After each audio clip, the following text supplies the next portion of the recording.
energy I asked for you earlier. I told you that this is named the Young CEOs and Young Professionals. Of course, you have some young blood inside the room. Yes? Good evening? Yes, that's the energy I want.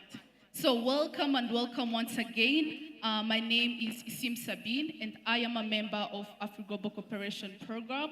And today, I'm going to be the one taking you through the program of today, but I won't be alone. I have my co-MC. Hello, everyone. It's a great honor to have you back in the room. My name is Agcp, and it's an honor for me to be co-MCing with Sabine. Yes, the honor is all mine, Frida. So thank you very much for being today in the room under the roof of Afri-Global Cooperation Program. But of course, all honor goes to M Hotel, since it is the room that we are sitting in as Afri-Global Cooperation Program. Let us give a round of applause to M Hotel.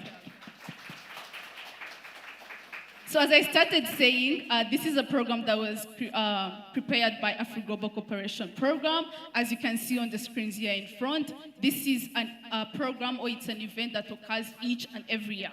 So today, this is the forum, it's in 2026, named Afri-Global Cooperation Program, Young CEOs and Young Professionals Business Forum 2026. And guess what? You know what the theme says? Who read the theme? I know you all did. So the theme we have, creating wealth. Can you imagine creating wealth with MSMEs, startups, and building legacies in the new industry revolution of AI, artificial intelligence. We all know AI. We've been using different platforms, different apps that helps us in making our life easy. So yeah, today we are going to be learning how all these three things are going to be merging together to create wealth. I know, the young people who are sitting at the back, we all want to create wealth for our children, right? We want our kids, we want our families to be living the best life. That life that you all dream about. So this is the room where you belong, where you're going to be learning about it. I agree. Actually, many people have been, when you talk about AI, someone thinks, ChatGPT, OpenAI, what? But it's more of that. Artificial intelligence goes beyond ChatGPT, right? So we want to see how AI can be used for greater good with creating the wealth. And that's why we wanted to create a space whereby the young CEOs, young professionals, the MSME startups come together, discuss, learn from each other, how the new generation, the Gen Zs that we were talking about earlier, who are using AI actively, and the older generation, the CEOs of big companies that we have in Rwanda, how did they achieve that great success without using AI? So with all that insight and the tools, how can we collaborate together to build legacies and create wealth that is going not only to benefit one generation, but us working together, right? So just like Sabine said, Afri-Global is the one behind that great work. Just like Gen Z, we say, they have been cooking, right? They've been mixing and cooking, DJing this whole thing, and we can't wait to see what they have prepared for us.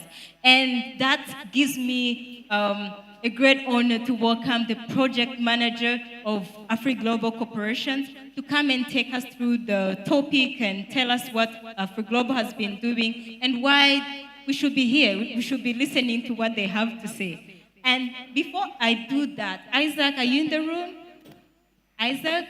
Right. Frida, just not to cut you short, just like Frida said, she said that Agcp has been cooking. Agcp is Afri-Global Cooperation Program for short. So Agcp has been cooking something, but it hasn't been cooking alone. We have sponsors, we have partners that we've been working together with. As you can see, we have sponsors, we have Sensitive Group, we have Arabiye, we have EDH, we have IKIM, we have R&M Links, we have to mention but a few. We have partners. We have Equity Bank. Equity Bank always gives us money, right? I'm a member of Equity Bank. I don't know about you, but for me, I am a member. There is BDF. People have been getting funds to sponsor their businesses. Yes, so many of us here, I know we've been part of BDF. We have Africa Legal Solutions. a very, very well-deserving partner of Afri-Global. After that, you have RNIT Iterambere Fund. Did you just hear me well?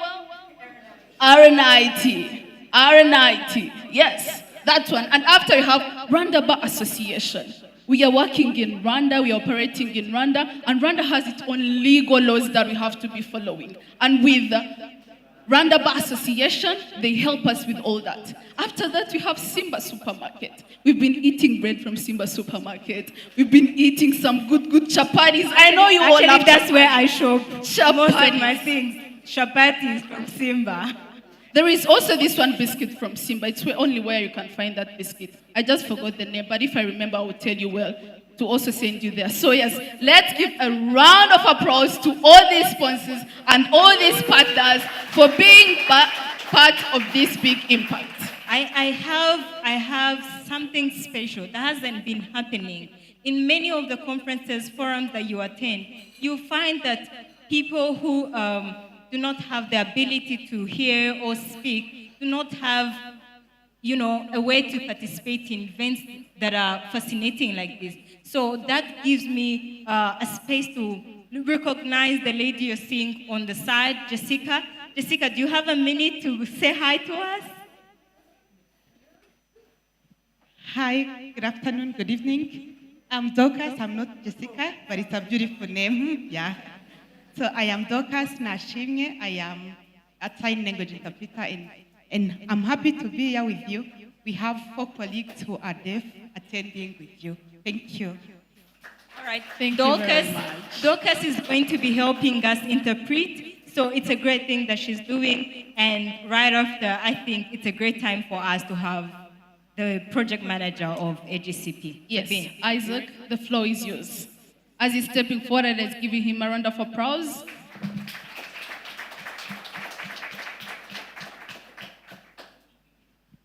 Thank you so much, Sabine. Thank you, Freda. Hello to everyone. Amakuru. Thank you very much. My name is Isaac M. Supu. I am privileged to be here serving as the project manager for Afri-Global Cooperation Program. Today we want to say welcome and thank you for being here. So I'm going to be here to run you through the past activities.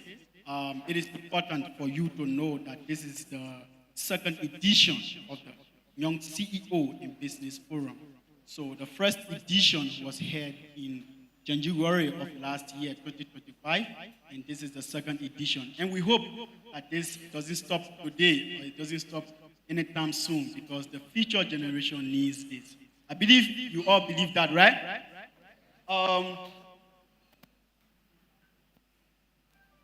So, while we wait the technical team, they are going to project our activities overview from the past 1 year.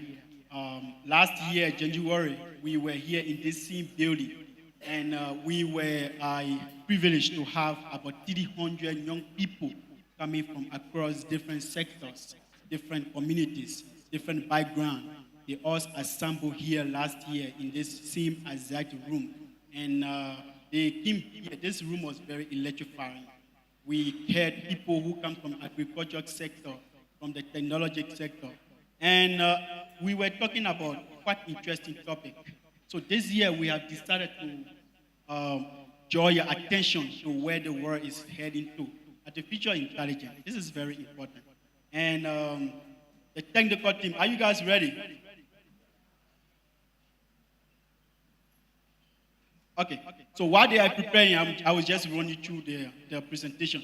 So Afri-Global Cooperation Program, just so you know the background, is a platform designed as the bridge, serving as the bridge between SMEs, the small and medium enterprises, and MSMEs, startups, talents, and as startup ventures, capital ventures, and investors. That includes angel investors. So Afri-Global is here to serve in this gap, to connect the young people who have the idea, who have the mind to change the world, and connect them with the necessary people who have capital. And in that direction, Afri-Global stands in a very critical position to ensure that we achieve our economic goal.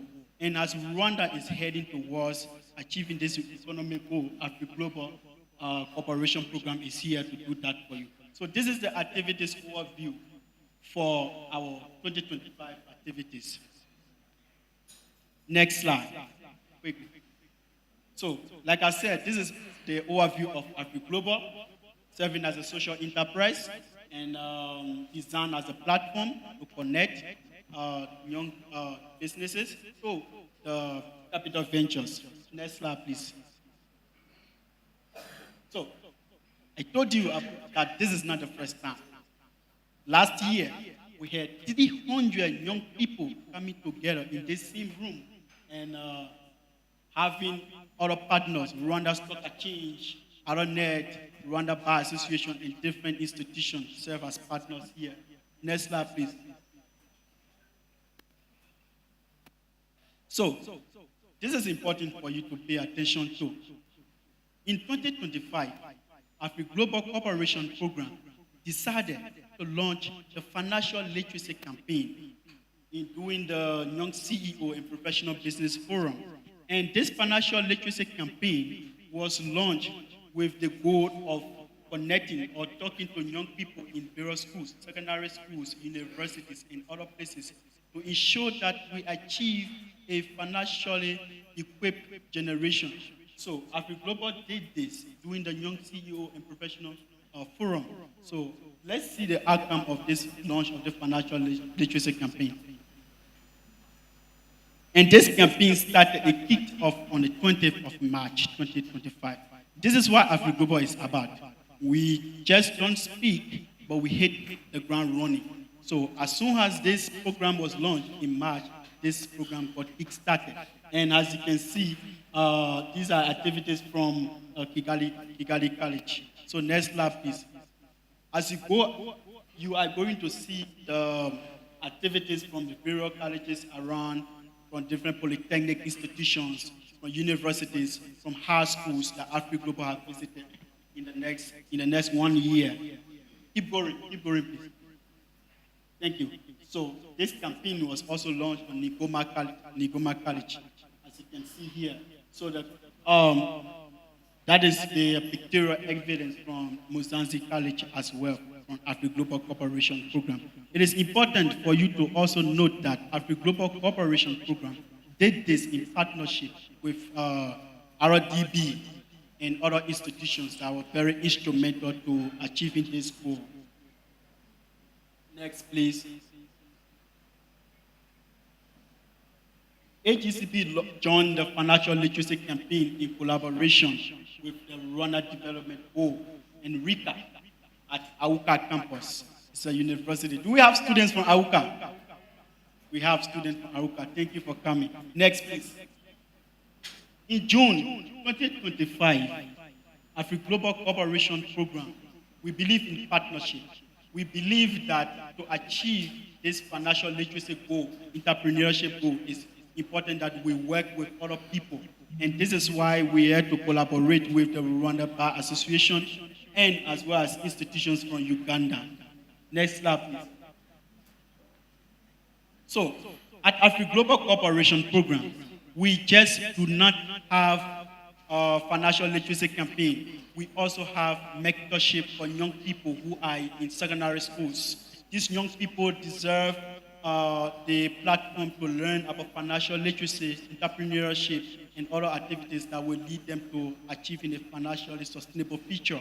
So because of that, we organize a regular sessions for these young people in the various schools, bring them at our office, bring people who can mentor them, talk to them, so they see themselves in these people, they see their stories. So this is part of our activities as well, and it was done on the 21st. And as you can see, this is the president of the Rwanda Bar Association. He has taken his time to talk to these young people, always coming around, including other dignitaries as well. So, while we do this, Afri-Global is also focused on going out of Africa. We say Afri-Global. That is Africa and global. So we want to connect Africa and the world alike to see that how other SMEs and MSMEs in different countries, in different continents are also doing this. So because of that, our CEO, Mr. Shiaka, also took the time. He was invited at this event, the Leadership Excellence Summit in New Delhi, India, and it was a great honor there. So we have these are our interesting, very supportive interns. It is also important for you to know that Afri-Global Cooperation Program just do not do financial literacy or mentorship. We also have intern program. We bring young people. We want to bridge the gap between skills and unskilled people. Young people graduate from colleges and do not have jobs. Sometimes they are often asked, give 5 years of experience, 10 years of experience. How do they get these experiences? What we do to help in that gap is to bring them and give them mentorship, give them internship. Because while working as an intern, you get to have necessary professional experience. And when you have that professional experience, then we can be able to link you or also recommend you to our partner institution for job opportunities. So this is a job readiness program that we run at Afri-Global Cooperation Program. So these are our interns that were being certificated. I think Afri-Global need a hand of applause for that. Thank you very much. Next slide, please. So, as part of our financial literacy campaign, we also do not just go to colleges, we go to secondary schools. This is the Katarama Secondary School there in Ichikiro. So, we had this amazing time in October 2025. Next slide. And this is very key to us. This is not just a picture. This is a success story. This is a testimony that we have decided to highlight, to inspire those secondary school students back there, to inspire other young people back there, to know that yes, it is not just the issue about saving. It is not about people who are of age, 30 years. You can even be 10, 16 years, you start to save. Imagine if you are 15 years, you start to save Asian or Maganatana. And then think about it. 15 years from now, when you are 30, calculate that. 365 days a year, and times that by 15 years. Think about what you're going to have. Do you know that some of us, we consume over 1,000 a day without accounting for it? We don't know what we do with it. Afri-Global Cooperation Program bring these stories to inspire the young people. Tell them that you can start saving for your future now. Don't wait for tomorrow. Because this is the Rwanda model of doing things. Rwanda doesn't wait for tomorrow. Rwanda starts now. So that little girl, that was the story. So this is part of our program as well.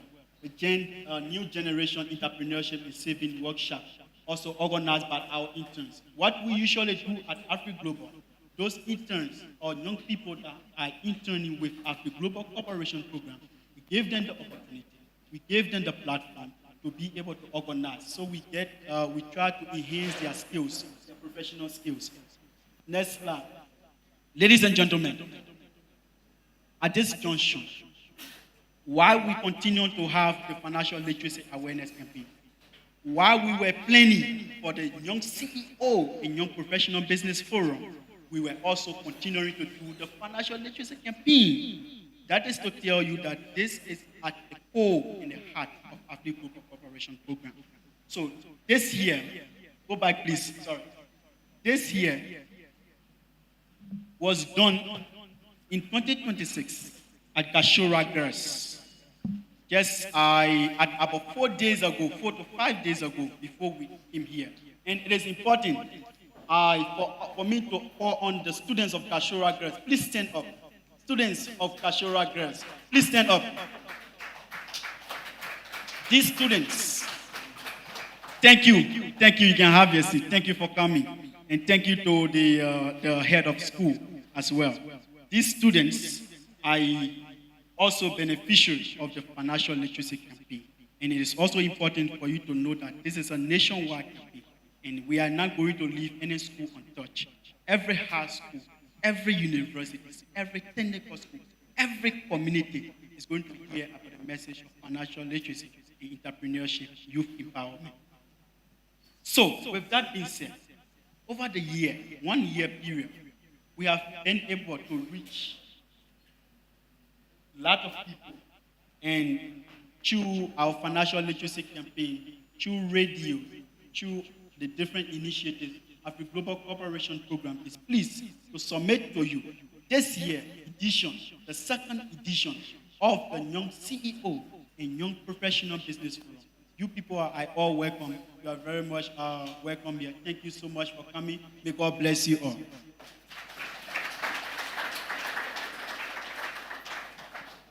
Thank you very much, Isaac, for the brief introduction, for the brief summarize of what Afri-Global Cooperation has been doing in the last year, which really shows that Afri-Global is impacting each and every person, be it the young, be it the old, by helping them understand and learn how to save. I myself, as a member of Afri-Global, has been learning how to save, and I know most of you who have been through these campaigns of Afri-Global, you've learned and you've understood it very well. So thank you so much, Isaac. On to the next program, I would like to welcome our CEO, Mr. Shaka Nyarwaya, as he's going to be giving his welcome remarks to each and everyone who is here. Mr. Shaka, the floor is yours.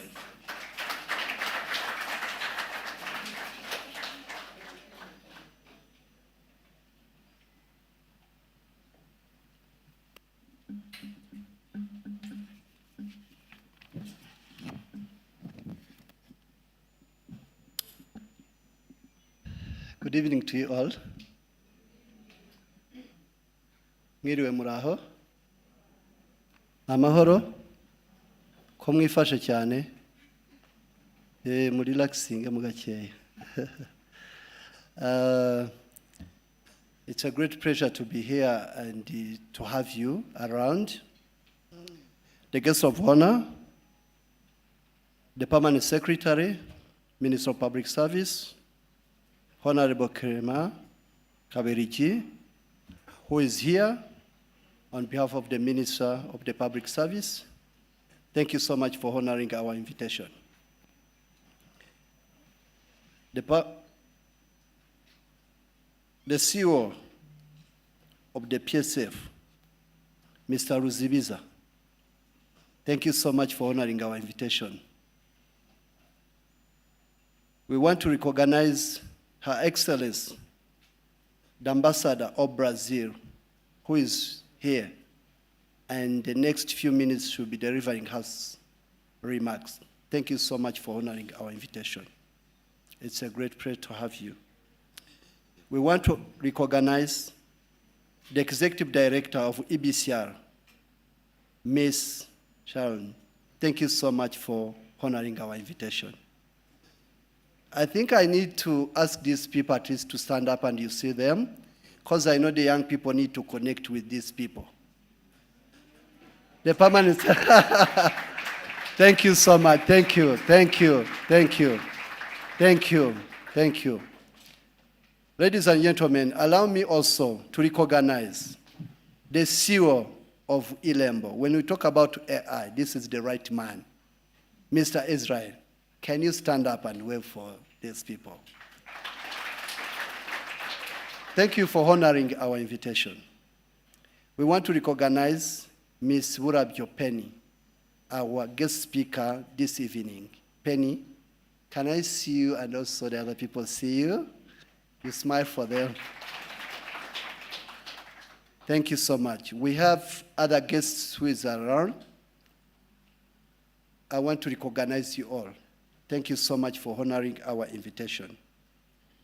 We have the guest speakers who will be speaking to us. Adeline, she will be speaking to us. She's on the panel.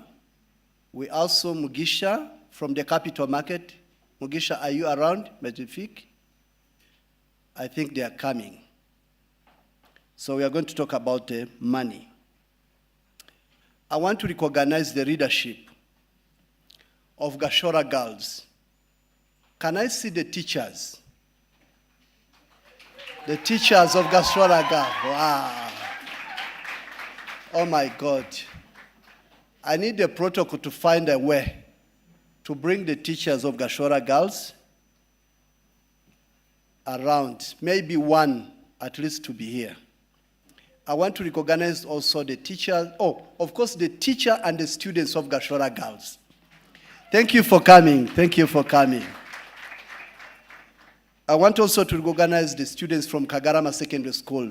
That's my former school. Kagarama Secondary School. Is that a teacher or you're just student? Okay, you're welcome. Teacher, thank you so much for coming. I'll ask my brother Mugisha, come here, come in front. This man is from the capital market. I was recognizing him. The capital market, they are trying to tell us how we can make money, creating wealth, but in terms of saving and everything. Thank you for coming. I want to recognize the students from Wellspring Academy, and of course the teachers. Can I see the teachers from? Wow, thank you so much for coming.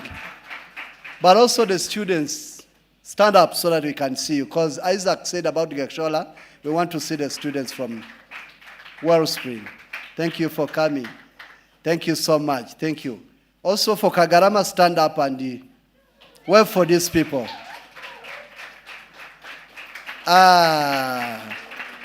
Those are the future billionaires, so we need to empower them now. We have trust in them. But also Gashora, also the students stand up and say hi to these people.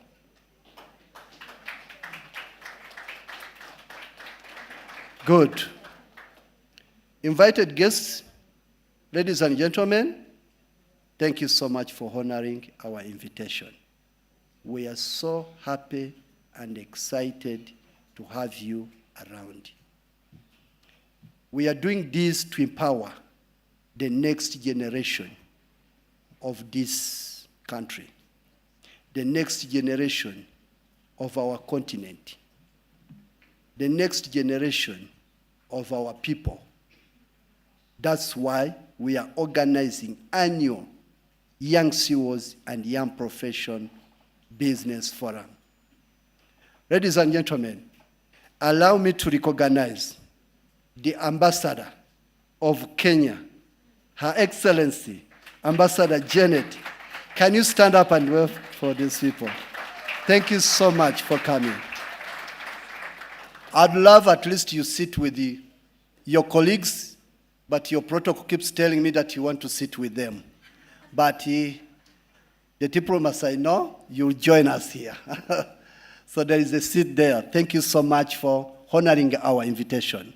We are so happy to have you. I think all protocol observed. If I didn't mention your name, make sure you're on my heart. So just take my heart and don't worry. We'll find a way. But make sure I recognize you and I know what it means inviting someone and honoring the invitation, and the room now is full. We've been expecting between 200 to 300, but the hotel provided other chairs. So it's just because the love you love us, just because the commitment you have. Ladies and gentlemen, it's a great honor and a privilege to welcome you all to the second edition of the Young CEOs and Young Profession Business Forum. Under the powerful and estimated theme, Creating the Wealth with the MSMEs and Startups and Building Legacy in the New Industry Revolution of AI. We are gathering here at the definition moment of the human and economic history the world is undergoing transforming that we have never seen before. According to the major economic forecast by the International Data Corporation, artificial intelligence is expected to contribute nearly $20 trillion to the global economy in 2030, driving through 3.5% of the global GDP, underscoring that the AI revolution is the already reshaping markets and growth trajectory worldwide. This is not a distant future. This is happening now in this room. So I want to ask each of you this important question today.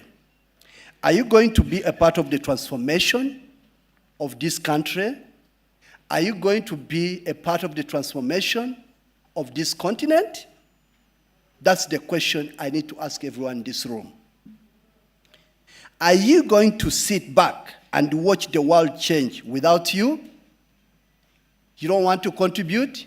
You don't want to be a part of it? Or you want to be a part of it? This revolution is not wait. It will not slow down. For those who facilitate, it will reward those who prepare, innovate, and adapt. And it will leave behind those who ignore it. Our guest of honor. Recently, I was going through the social media platforms. You're trying to train the public services and the private sector about AI. That's why, as Afri-Global, we just decided to invite you to speak for this young CEO and young professional to understand the concept of the AI, where the world now is changing to that level.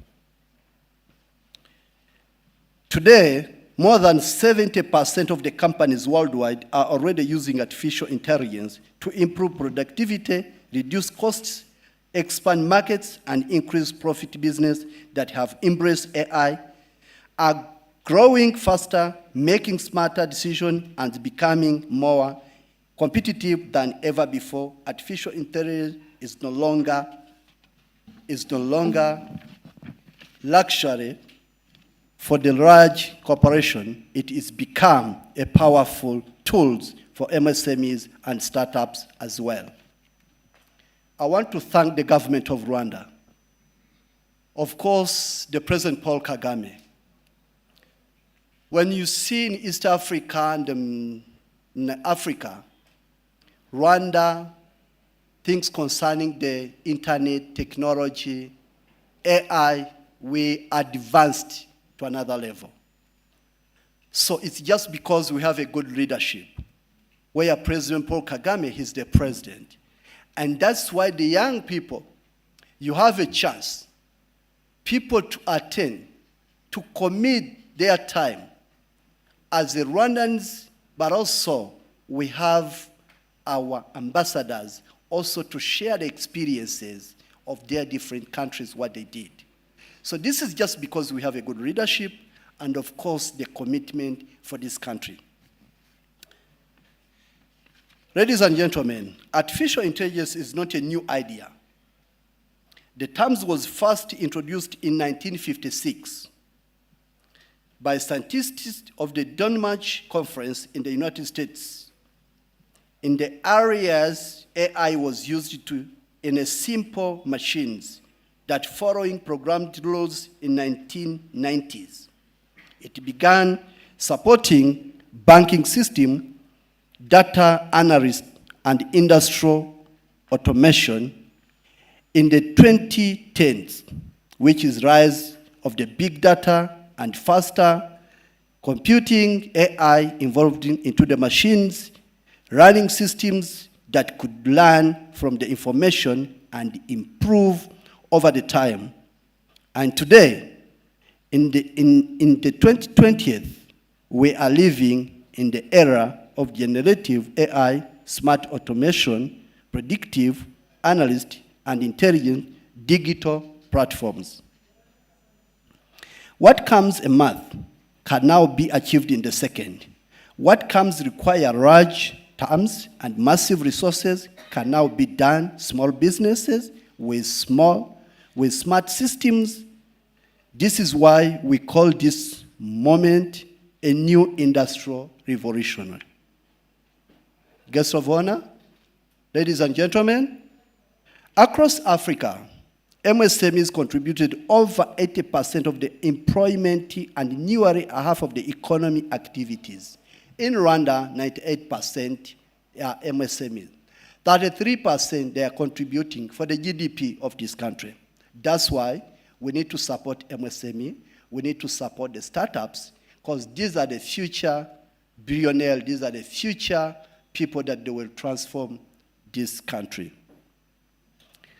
But the MSMEs and startups, to newly succeed in the new era, they must embrace innovation, financial discipline, digital tools, and artificial intelligence. AI is now the great equalizer. It gives small businesses the power once revealed at the large corporation. With AI, entrepreneurs can foresee demand, optimism, production, manage finances better, reduce waste in health, custom experiences, and expand beyond borders.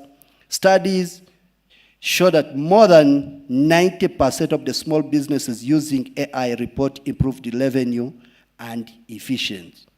Here in Rwanda, we are witnessing a bold and inspiring vision. Rwanda is positioning itself in the regional leader in digital transformation and artificial intelligence. In fact, at the World Economic Forum held in January 2025, Rwanda Minister of Information, Communication Technology and Innovation, Honorable Paula Ingabire, announced that the country expects artificial intelligence, AI, to contribute up to 6% of the gross domestic production GDP in the near future.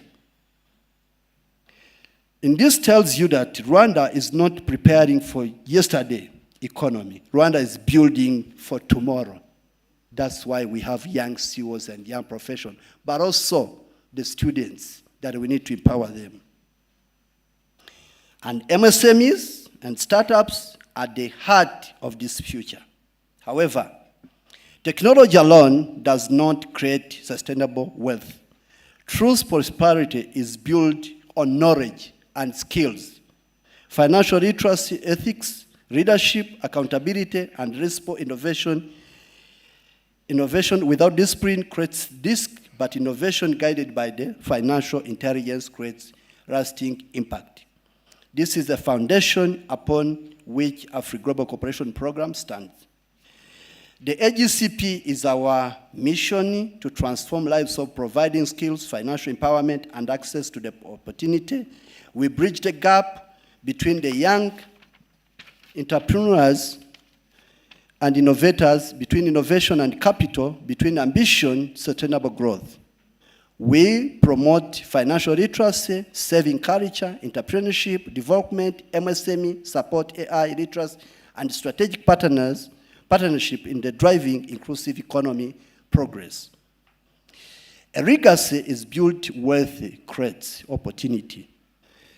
For the other strengthening community, empowers the next generation and contributes to the national development legacy is a wealth that lasts beyond one lifetime. This forum is about shaping leaders who will not only build successful business, but also build strong economy and legacy for generations to come. To every young CEOs and young profession here today, you are the only leaders tomorrow. The leaders of today, you are the leaders of the future of Africa, the future of Rwanda economy in your hands. Embrace technology, master financial literacy, build entrepreneurship that solve real problems, build businesses that scale, build legacies that endure. Let us not fear the AI that is going to take our job. I know someone will explain better than me. AI revolution, let us read it, let us use it, create wealth and uplift community and to perform Africa. Afri-Global Cooperation Program, we believe that even financial intelligence meets innovation and artificial intelligence, transformation becomes inevitable. Together with cooperation, vision holds leadership, we can unlock the full potential of the MSMEs and startups across Rwanda and Africa. Together we can create wealth with a purpose. Together we can build legacy with lust. Ladies and gentlemen, our guest of honor, thank you so much for listening to me. That was a long speech or it's just short? depending for someone who is leading the speech. But take it like that. It was from the bottom of our heart that we want to see that at least we are contributing to the economy of this country. And also not sitting behind, but also contribute to the economy of this country. Working hand in hand, the private sector, the civil society, the government, so that we can achieve Vision 2050, the upper income, and 2035, the middle income, also the NS2, National Strategic Transformation, where at least all Rwandans will have, for 2035, 4,037 US dollar. And 2050, each Rwandan will have $12,400. So we need to empower the next generation now. We won't wait for 2035 or 2040. We are starting today. We started yesterday. We are going to continue for the future. Ladies and gentlemen, Her Excellencies, the Ambassador of Brazil, Ambassador of Kenya, thank you for honoring our invitation. We are expecting a lot from you. Your insights, we believe that we are going to learn a lot. Thank you so much for this time. Thank you for trusting me. We work as a team. Maybe I'll get time to introduce the team we work together in Afri-Global. I want also to thank our sponsor, but the MC will help us to thank our sponsor. They did a great work to make these things happen. Thank you so much. It's a privilege. Once again, I want to welcome the CEO of the PSF to give his remarks. Mr. CEO, I want to say thank you so much for coming. Thank you so much. Thank you. Thank you.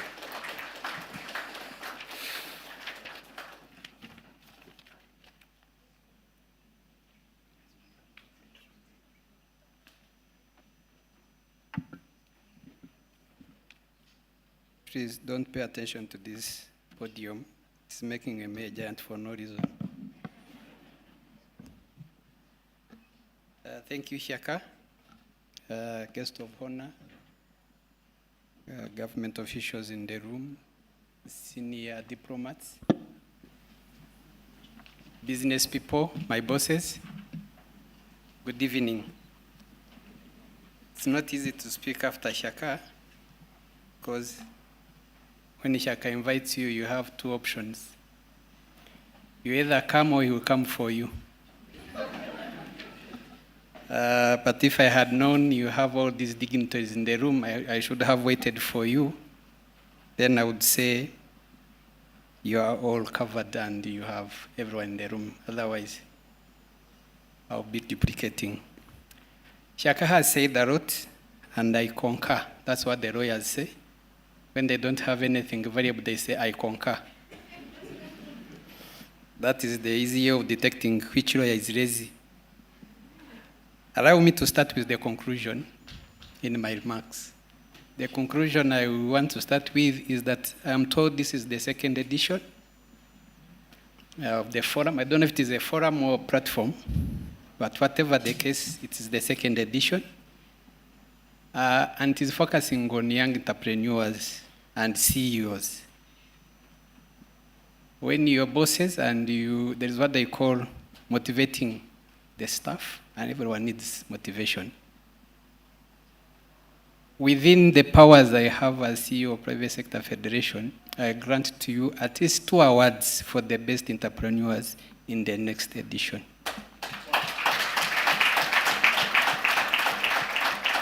If you decide to award more than 3 categories, I'm not covered there. At least I will cover for 2 categories. Back to the main few words I would want to pass to the audience. I thank you, Shaka, and your team, first for being inclusive when you are selecting your audience. I have seen you have young people still in school. That means you are preparing them for the next level of entrepreneurship. If you compare at least with my age and life I went through, the career guidance we used to get was preparing you to be a white-collar job officer. We would get a senior government officer to come and tell you how best to serve the government. Since I'm a lawyer, I would get someone from the Ministry of Justice, the Office of Attorney General. And then they will tell you, what do you want to be in the future? You want to be a lawyer. Then they say, this is how you handle government office files, either from PPP, that is Directorate of Public Prosecution, or state attorney. Basically, they will teach you how you're going to serve someone. From our parents' side, if you ever dared to sell a pen or a pencil or a bunch of banana, because we are coming from village, then that would be a sign of a failure. Meanwhile, today, that is a sign of being an entrepreneurial person. So basically, you're thinking business. So I'm happy. Now you are taking away that old understanding. Basically, you're breaking the taboo. People have to start thinking business. Much as I know, it is not that easy to start business. But I thank you for having all classes of people in the room. I have even seen people with disabilities. I think there's a saying, disability is not inability. So still you can achieve something even when you have some limitations. You have ladies, I don't want to say girls, you have ladies, you have gentlemen, and that takes me now to the core of what I want to say. Shaka has talked about AI. I had prepared my speech. This paper contains all my speech when they were talking about AI, so I had to fold it so that you think I'm reading from my phone, but actually I'm using the paper. So when you're talking about AI, you're talking about a human existing item that you are not going to interface with, but it has a big part in your life. Today you pay using mobile money, you apply everything using online platforms. That means instead of meeting people, you're going to meet invisible element, which is playing to your success or your failure. Luckily, you have started young. You are not like me. I used to have an advisor who was very sharp. So when he saw I'm going to be on their case, when he was doing for me the calendar, the flow of the event, he would do it on his end and stop sharing on my side so that we synchronize. And when I looked at my calendar, they would say I'm free. Then he would come towards the end, he says, you are going to miss an event. I said, but I don't see it on my calendar. Can I tell them you are not available? That was the easiest way of making his life simple. Can I say you're not going to be available? Because I couldn't synchronize their calendar myself. So until I had to call the IT guy and say, how do you synchronize the Outlook and my phone calendar so that I can go in and get it? So you are starting young and you know how to take advantage of AI. Sometimes even pronunciation becomes a difficult issue. So please start early and keep it up. The next one, know your potential. Nobody, all we are talking here is inspiring, giving you motivation, but it's you who knows your abilities. The potential you have, you can only know your abilities and potential to the maximum, to your best of knowledge. Stay with your potential. Don't allow distractors like me. You can't make it. I think you need. No. It's you who knows what you want, how you can do it, plan for it, aim for it. Yes, you will meet hurdles there and there, but stay focused. And I'm sure whether this artificial intelligence AI was developed by a human being. It wasn't a robotic generated. Now they are using robots to generate other applications, the softwares, but it's a human being. If they had dropped, then it would also drop. Lastly, so that I don't bore you, don't aim to achieve my success. My success is my success. Don't look at my level, don't look at my failures, and you think you have reached it. This hotel where it is staying, it used to be a plot. Allow me to use this example. There was a name, the Rwandans know it, Ichiovu. You get that definition. It was an area for poor people, if I may use. Today there is a 4-star hotel, Muchiovu. So who was umukene? Was it the individual, the land? Who was the umukene? Don't be allowed to be defined as a poor person. Because iki cyari Kiyovu cy'abakene. But there is a 5-star hotel mu Kiyovu cy'abakene. Meanwhile, there was to be a modern house, probably amongst the Kiyovu cy'abakene. Uwo wari uhari yabaga umukire mu bakene. Ntiwemere ko bagushyira mu gatebo k'abakene cyangwa k'abakire wumve ngo bageze mu bakire kandi hakiriyo. This is a 4-star hotel. Aim for 8-star hotel, because that is how generation passes to the next generation in terms of success. Murakoze cyane. Happy New Year 2026.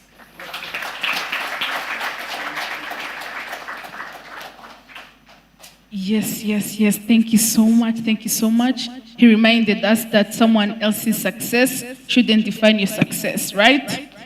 Yes. So it doesn't mean that my success or my failures should portray how you think about success or being a failure, even though we are not supposed to be failures.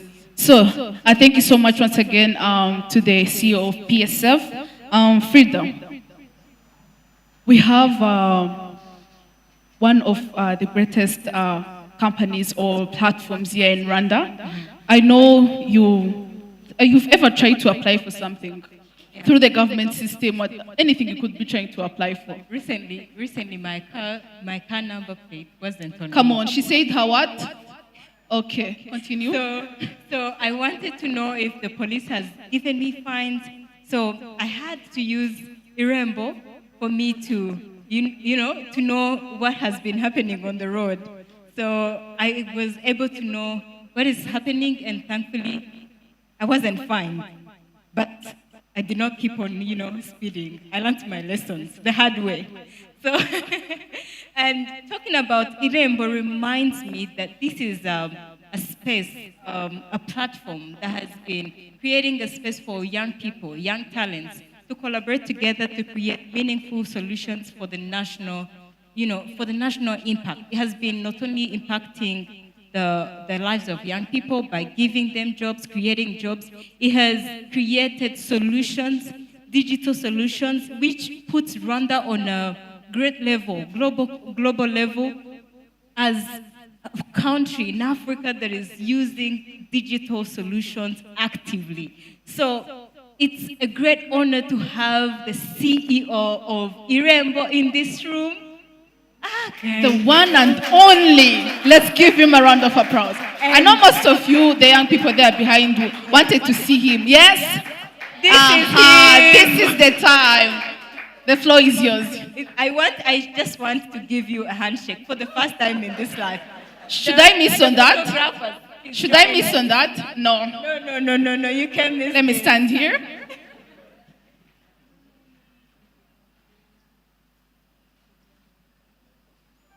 Yes, so much. the opportunity came and you grabbed it. The stage is yours. Oh, okay. I think that stage is a bit intimidating. And I saw when everyone stands there, their voice goes down. So I want to be a bit closer. Thank you so much, CEO Tiaka, PS Emma, CEO Stefan, Your Excellencies Ambassadors. It's a great honor to be able to be here. And thank you for organizing this. Congratulations on doing this for a second time. This is the kind of forum that I love to be in. And I've always been seeking how can we bring young CEOs, young business leaders, young entrepreneurs, whether you are a founder of your own company, whether you are a manager, CEO, how can we come together and just talk about our own thing? They always say it's lonely at the top. However the top is, whether you are a CEO of one company, of one person, whether you have 200 employees, 5,000, it's always lonely, and some of the things we face, it's always hard to find the right forum where to discuss it. So this is an incredible forum for us to be able to interact and engage. I want to spend a few minutes talking about artificial intelligence and generally technology development. Hopefully some of you can also ask questions so that this can be contextualized to the reality of what you are facing in your businesses and what it is that you can do, and how best we can go about it. And maybe to start, I want to do some form of a nice breaker to get to know a bit what it is that you are working on. It's a poll of some sort. Maybe for those of you who run businesses, which of you, other than the ERP or the EBM system, who among you use any other technology tool in their company?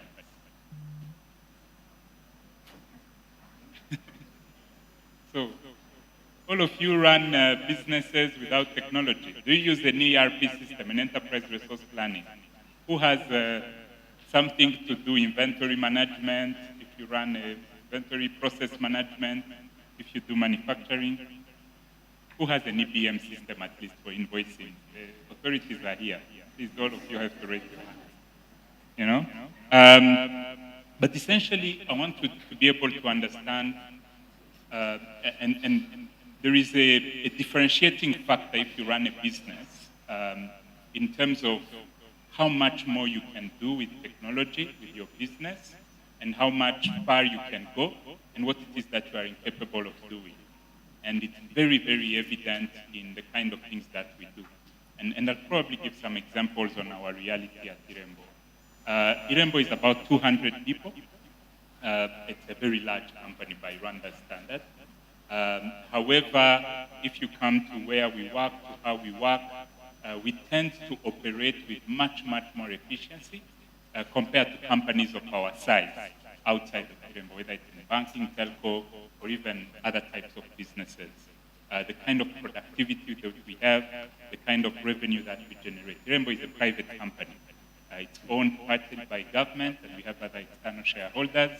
And so we operate with the same kind of incentives as any other business has to have, whether it's growth, whether it's profitability, and we have to issue dividends back to our shareholders at the end of every fiscal year. And so that's kind of what we have tried to do. We build technology, that's the core of our work, but we also use technology to be incredibly productive, incredibly effective, run very good processes, communicate very fast. I don't need to be in thousands of meetings, be on top of what's happening, but I'm totally on top of everything that's happening across the entire organization. I like to say that the job of a business leader is 4 simple things. You have to grow revenue, that's on your top line. It's really all that you have to do. And then you have 3 things to manage your costs. Most of the people manage costs in a way that can be seen. I always have these tendencies where people want to just cut. But essentially, you have to invest smartly. If you have a dollar of operation, if you make 100 francs in revenue, and you have a gross profit goal of 50 of those, and you have to achieve a 20% profitability, which is normal in technology company and maybe different in other industries. Your goal is to invest smartly. How you choose, and you invest in 3 things. If you look well, you invest in people, you invest in tools, you invest in product or raw materials, and then you invest in vendors, suppliers who will help you do various things in the company. But you have to invest smartly. The second thing is you have to be able to do more with less. You know, the same money that you are using, you have to be able to scale what is the output of every operating cost that you are putting into your business every year. And then you have to cut costs vehemently. Cutting costs is usually the last thing.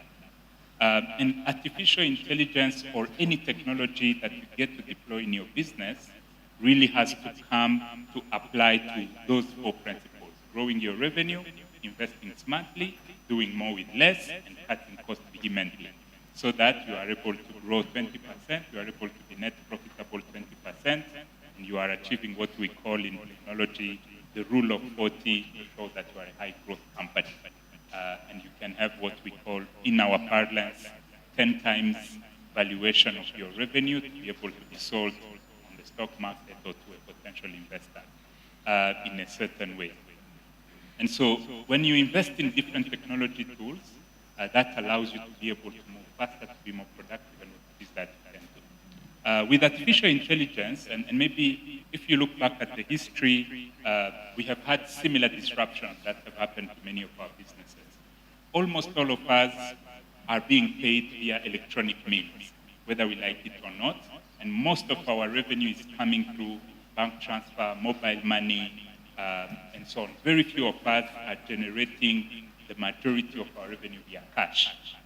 And that's when it started, and most of the businesses, it costs you 0.5% to acquire that revenue via mobile money, for example.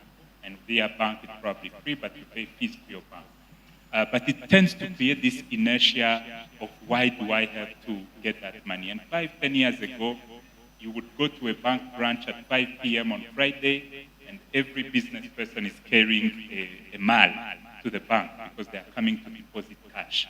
Today, you barely see that. You go to a bank right now, even if it's in the market, very few people are depositing the same amount of cash they were depositing 10-15 years ago. Before the pandemic or around the pandemic, 5 or so years ago, a lot of people started doing business on WhatsApp. There is no physical space, no entity. They are just selling goods, selling produce, selling cake, selling food, selling anything, just using WhatsApp, Instagram, Facebook, and being able to reach scale, reach market, and build quite sustainable business. And then they will create a physical presence afterwards. They can use tools like Odoo, they can use tools like Shopify in some shape or form, but they are able to do business, and you get paid via mobile transfer and other places. And what that means is the cost saving or the low barrier to entry into doing business that those tools have created, the fast growth that those tools have enabled, and most of you who run, let's say, a salon, a haircut salon, you'll end up realizing that because you get money via mobile money, there is clarity in your revenue, there is clarity in your expenses, and there is no leakage in how things are going. And people continuously deploy more tools. For example, some businesses are doing production or productivity systems where they have checklists that are digital checklists on what it is that you have to do every day for certain things, whether it's a small manufacturing plant and the likes.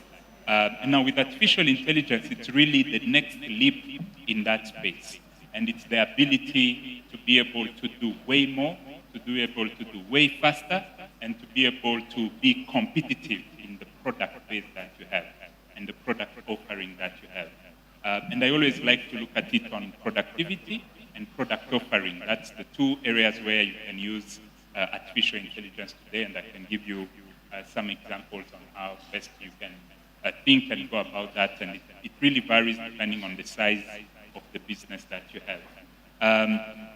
For us in technology, for example, on a personal level or even in the company, most people are using artificial intelligence to be personally more productive.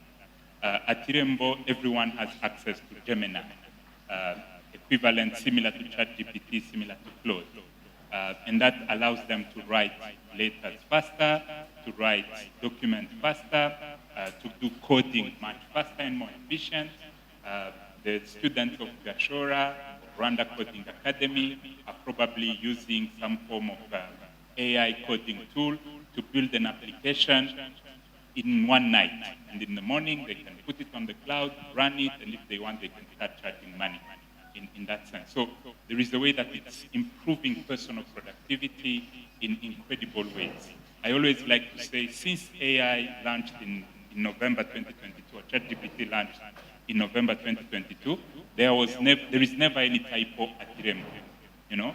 And it was incredible because before, someone would send you a proposal and you are reading like, why did you choose this word? This was the wrong word. It wasn't corrected. You are doing typo filtering, you know? It's distracting you from understanding the content and the essence of what this person is writing. And you know English is not our first language, so there is always challenges with it in how we communicate. But after ChatGPT, typos disappeared. You know, now you could read someone's thinking much more clearly without judging them on the quality of their writing, and hopefully they also learned how to write certain words using certain words. There is the M dash and overfilling the internet and those kind of things and how to go about it. The second aspect is at Rainbow, what we've done is we give everyone Gemini. They are able to create marketing tools. They are able to create documentation. They are able to do coding. They are able to do better interaction. They are able to do deeper research. For example, you can research the entire internet and get a nice 2 to 3 page summary about a particular challenge. It could be a product offering. It could be how to manage a difficult situation. Most of our staff at Rainbow are very young. Our average age is 24, 25. Very young people in the company. What that means, they're a manager for the first time. What that means when someone decides to be a bad employee, they don't know how to manage it. They probably never learned about it at school. Their manager is also a manager of the manager for the first time. And all of those people, they can only remain efficient, remain productive, depending on how well they are able to utilize advanced technology to be able to support their capabilities to do their work. The second aspect is in products. We are also utilizing AI to be competitive in terms of our product offering and how it is that we are doing that. I'll give you just 2 examples. The first one is, as you probably are seeing this week, we have announced that we launched our SAC services on Rainbow. We announced that we launched Rwanda Housing Authority services on Rainbow. We announced that we launched Bazaar on Rainbow. We are extremely productive in terms of the number of services we have to add on the platform. In the first 10 years of Rainbow, we only added 100 services. Between Rainbow turned 10 years last year, but from 2015 to 2020, we only added 100 services. In 2024, we added more than 120 services. In 2025 alone, we added more than 150 services. In 2026, we are continuously doubling, and that's by leveraging, for example, the ability to do certain things much faster than you could ever do. So one example we like to give is if I'm digitizing a service with a partner institution, let's say RDB or Rwanda FDA, and I see something, but someone else had done it 10 years ago or 5 years ago. It's written somewhere in minutes. If I don't go read those minutes, I will never have that insight. But if you are able to use AI to comb through all the knowledge that the organization has generated in form of minutes, in form of agenda, in form of reports, you are able to get quick insights with AI to tell you, for this kind of service, you have to do this. This is the experience we've had 5 years ago with a similar service, so you can solve the problem faster and move faster in digitizing.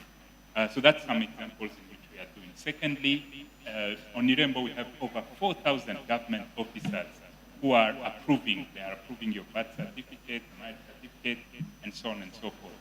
Each of those officers, they usually rely on a dashboard to see their performance. Most of them don't have the capacity to do downloading a CSV, do pivot table in Excel so that they can do proper analysis of their data. And now we are building AI tools to give them the capacity to query the data in natural language and doing so in Kinyarwanda so that it's so easy for them to understand the relation between a particular service and another service and what that means for their work and intervention in a particular period and what it is that they can do about it. And most of you don't know this, but 2 years ago, Rainbow acquired the assets of Babil Health, telemedicine, and we are going to be revamping that platform so that we can deliver digital medicine services in the future, and they will be AI first. Today, if you have a flu in Rwanda and you ask Google, the first answer that you will have is from Mayo Clinic. Mayo Clinic doesn't know that you live in Kigali, that the mountains are like this, that this is the kind of, the motors are releasing fumes, it doesn't know that. So the advice it's giving you on managing your flu is not correct. But the Ministry of Health of Rwanda has a lot of guidelines. The Medical Council of Rwanda has a lot of guidelines. the nurses have a lot of guidelines. So we are collecting that into an AI tool, so you can query it in your natural language, Kinyarwanda, and then it can advise you with the local context and not with content from abroad that's at all not related to your reality and so on and so forth. So those are some of the things that we are doing in a technology company. And we know some other businesses that are doing incredible stuff with what we call, for example, voice AI, in being able to help businesses, in being able to help their customers reach certain milestones and what it is that they can do. There is an enormous amount of ideas that they can do. Now, back to really the challenge is always, how do you not make this a vanity in my business? Because for us as well, we don't like to do AI so it becomes a headline. We don't like to do it so that it's just good for show. It has to deliver tangible business results. And for me, those tangible business results is the ones I started with. It has to increase revenue.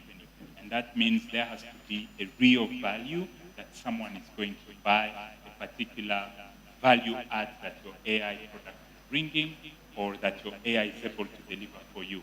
It has to be a smarter use of your cash flow, a smarter use of your money that you generate from your revenue, and allow you to do much more with less money, but also allow you to cut costs and productivity elsewhere so that you can improve how fast you can do. There is always a big question on what about job displacement? What about being obliterated out of the business, you know?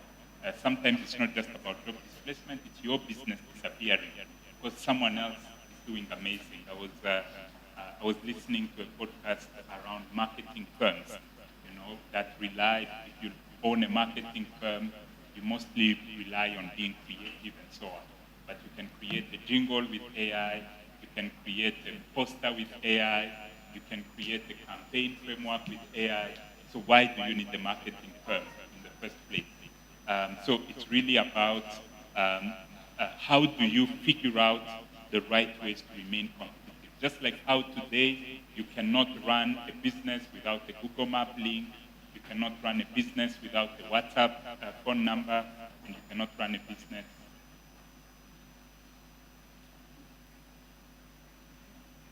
And you cannot run a business without without a Google Map, without without at all having. Now I can hear myself. Sorry if those of you who are behind couldn't hear me. This is much more appreciated from the technical team. And so what that allows yourself to do is to be able to create tangible and practical value in what it is that we can do. That's why, for example, we don't yet have a chatbot, although we just launched the chatbot last year on our platform so that it can help you track your traffic fine like she does, or be able to answer or guide you on how to apply. But it's so that we can be able to create tangible value in business. I'll stop there. Hopefully this was helpful. This is what you can do. I can give you tools and ideas that you can use, but it really varies. Maybe your first task is to ask ChatGPT what is the right suite of tools I can use in people, performance, planning, to be able, the 4 Ps of productivity systems that you use so that I can be efficient. Maybe you will get the right one for you. If the MCs are low, I can take 1 or 2 questions. Unfortunately, I'll also excuse myself. I have a similar engagement right after I finish speaking, so you'll see me dashing out. And so I'm happy to take 1 or 2 questions if the time allows. Please do. And then we can, yeah. Any questions in the room? The students back there have questions. The If people you from can, behind. stand up and project your voice, or someone can give you a mic. I'll run.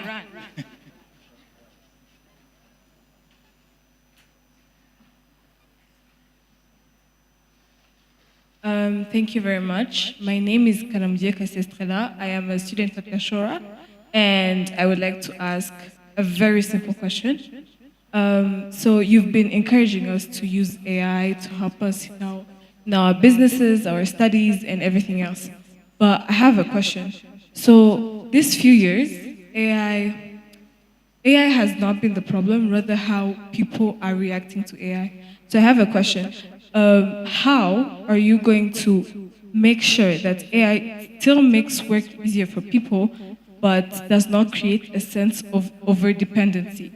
Like, for example, we're asking the AI right now, help me plan this project, the 4 P's of productivity and stuff like that. How don't we go to the point where we're asking the AI to give us a project, to keep that nature and culture of being innovative and creative in people without being over dependent on AI? Because I feel like that's one of the major issues we're going to be facing in the future.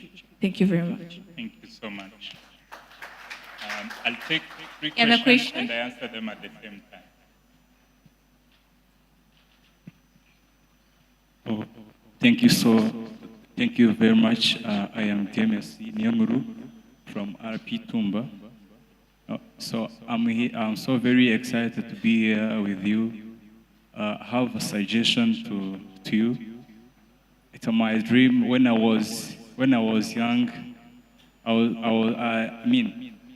was really want to be a software developer who can build a strong system which can be used for many peoples around the country, even if around the world. Now here, I'm so very excited, and I'm kindly to ask you, it's like a suggestion. I just want to need you, if it is possible, if it is possible, I would like to ask you if you can give me any internship, because on this coming,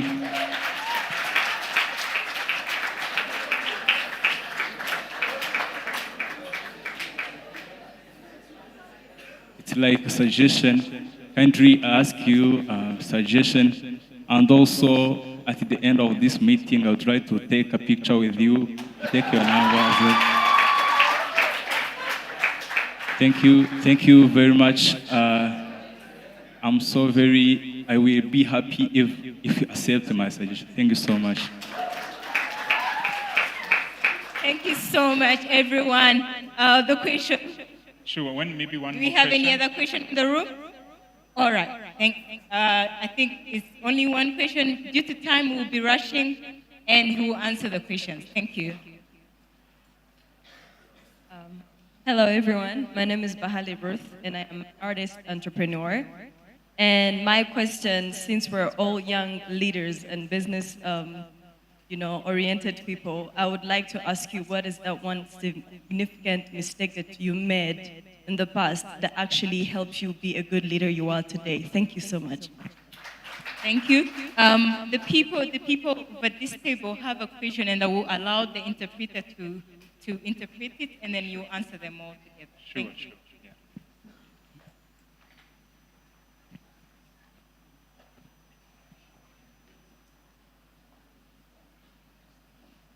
Hello, everyone. Thank you so much for giving me time. My name is Bob. In sign language, you do like that. I think you see how my name is signed. So first of all, I work in the bank. The bank.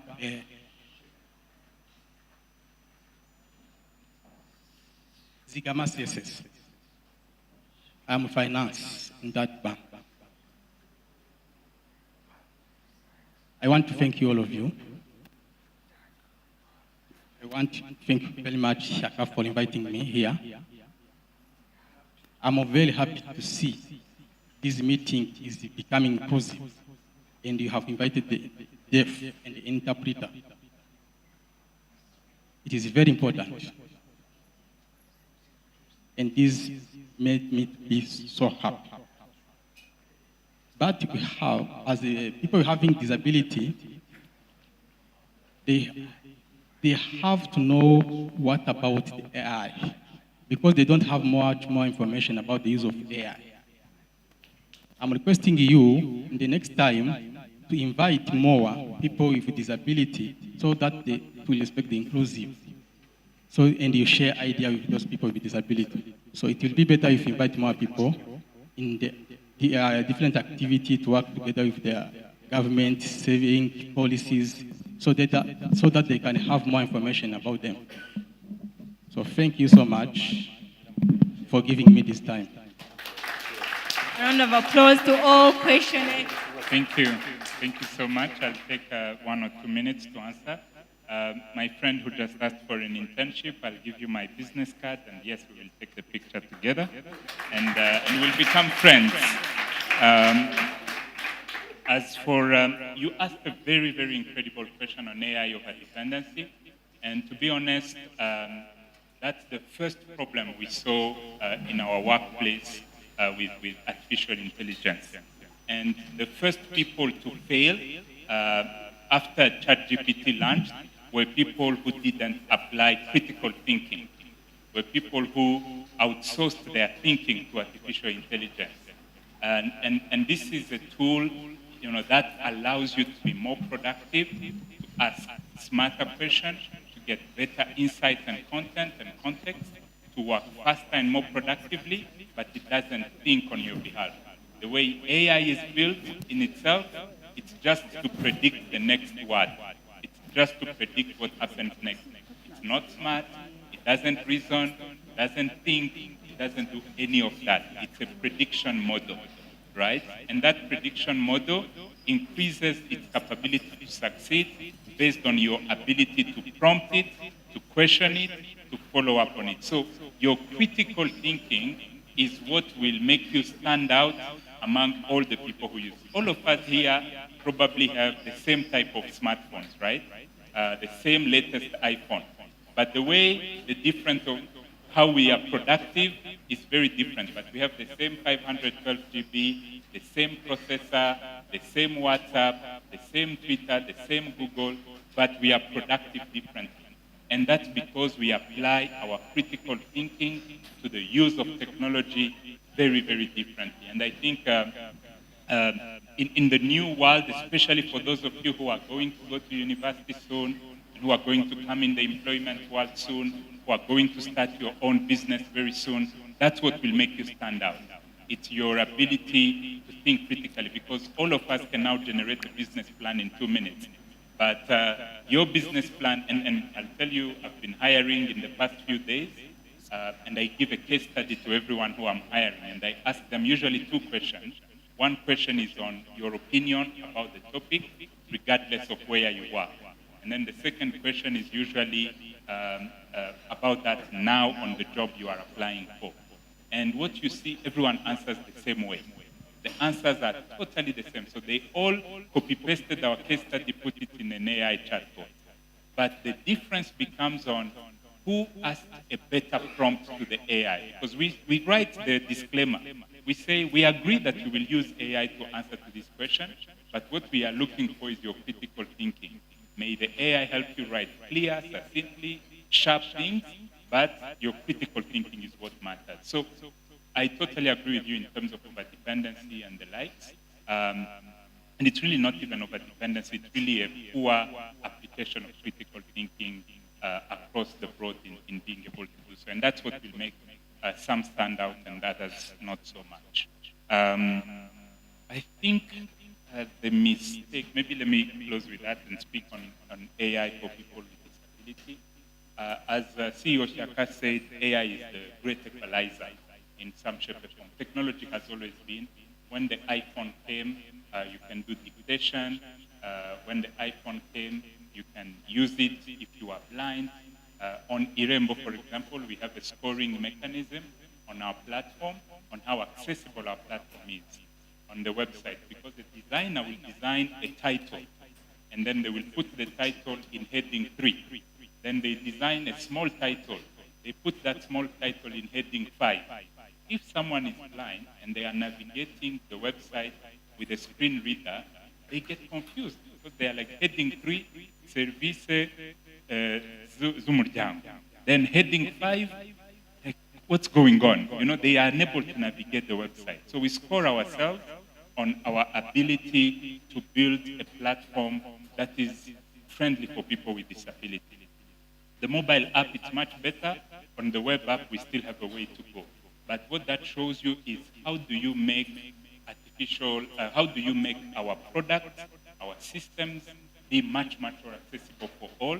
And artificial intelligence is now a way to score very fast. When you are coding and you build these, what we call product development principles, you know, because the product manager will not always remember, or the software engineer will not always remember the principles of inclusivity in how we build every single thing. And sometimes someone has to be an auditor of that. And when you are auditing, it means someone has already suffered.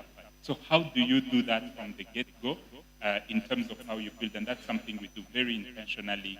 And I totally agree that there is a greater conversation to have around how do we build for people with disability, and how do we build so that they experience the world the same way like anyone else.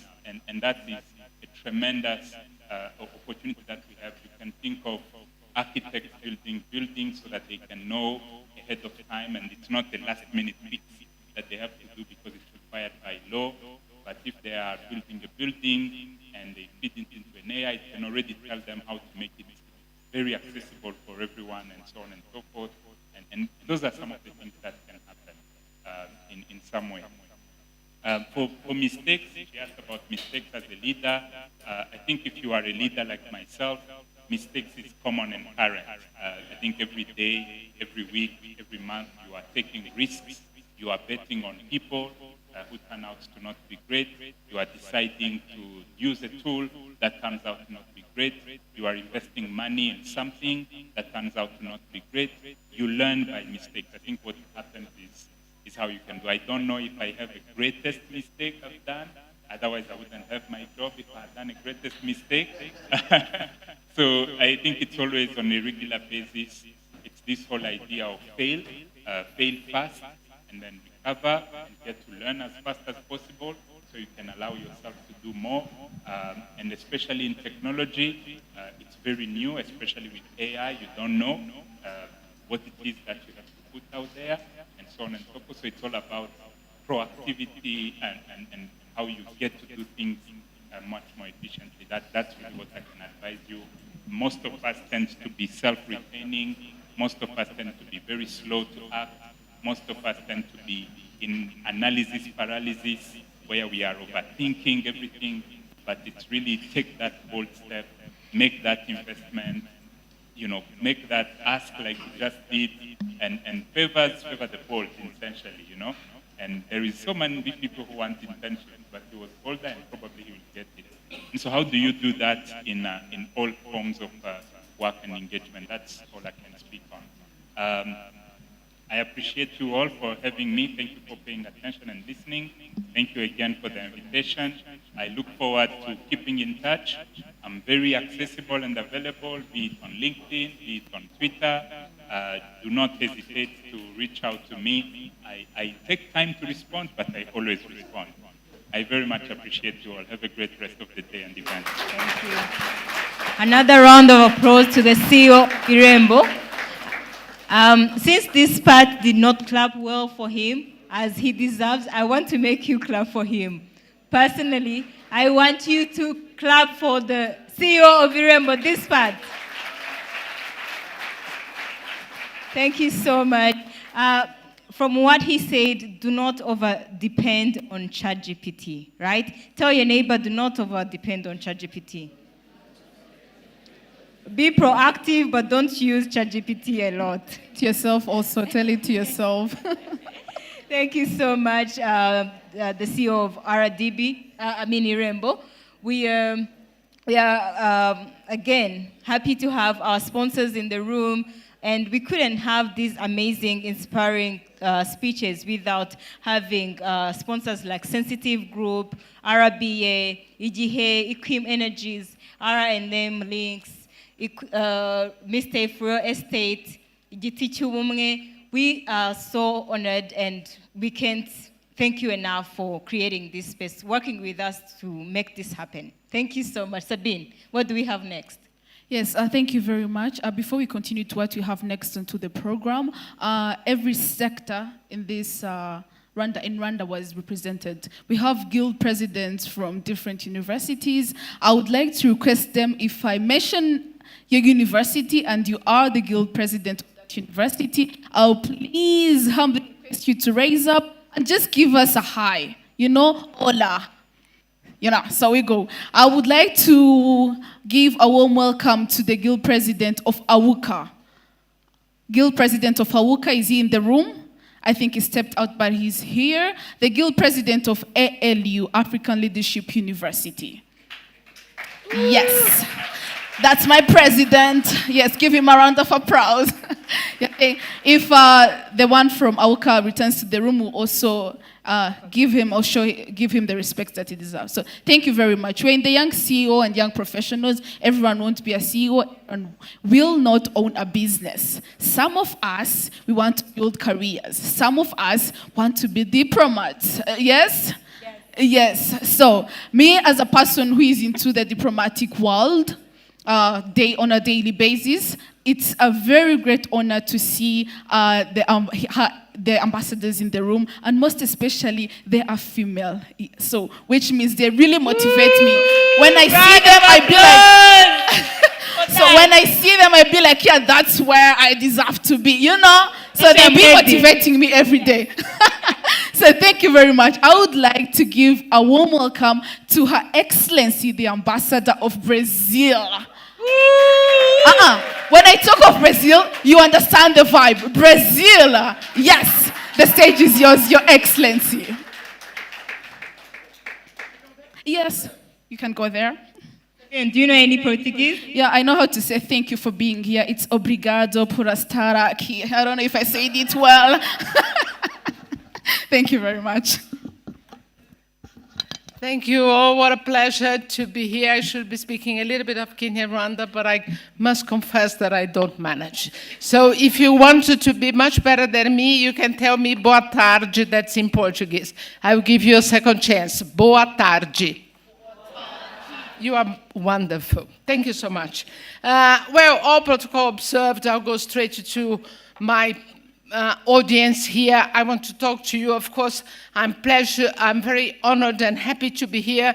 I'm particularly flattered to be mentioned as a woman speaking on behalf of a country that is Brazil.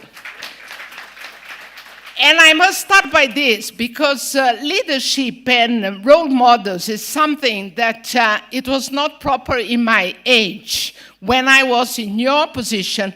Now I'm 64 years old with this white hair and a lot of experience. And experience is what you get when you don't get what you want. So many times I had failures, but I had some principles that guided me. And although I will change the order of what I had planned to speak, and I'll look at the time, I will begin by the conclusion, because I was especially inspired by this gentleman from Irembo. When he was speaking a lot of things that are so fantastic about technology, what he's doing, his company it's one of these things that I think Rwanda must be proud of, and all of these young people, 24-year-old, working with him, it's wonderful, really. You have a great place to look at, and my congratulations to the boy who stood up and say, I want my internship, leadership, and being a have your opportunity in life mean to be courageous, and he was. I wish it had been a lady, but then we had a lady who made the very intelligent question about being addicted to artificial intelligence. So we could balance, because this is what life is, a balance between male and female. Going back to the end, and that's my beginning, I love to hear when he replied, and after all these beautiful things, and I was thinking and said, it looks so good. You are in such a good position. But what is your origin? How did you get to the place you were? Did you get somebody to help you? Did you have your family who put you there? Or you did it all on your own? Because I look at my past, and my parents were immigrants in Brazil. They had just 4 years of basic school in Portugal. And they went to Brazil during the war, and they made their daughter a Brazilian diplomat. So I had to build my own way. And why do we do this? Because we believe that we can. But then he was talking about all these, technological issues that may help you.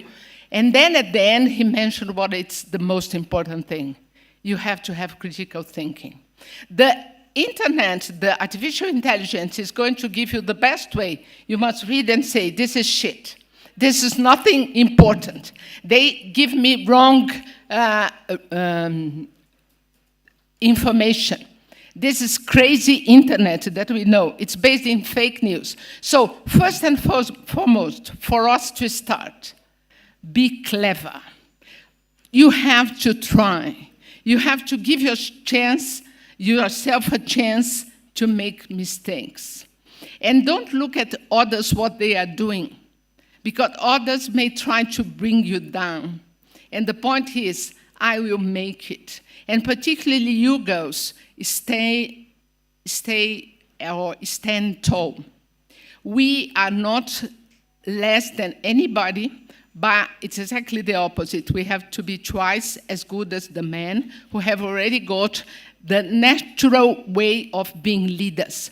But we are very good leaders. Today I mentioned I was in a meeting and I said, you all know about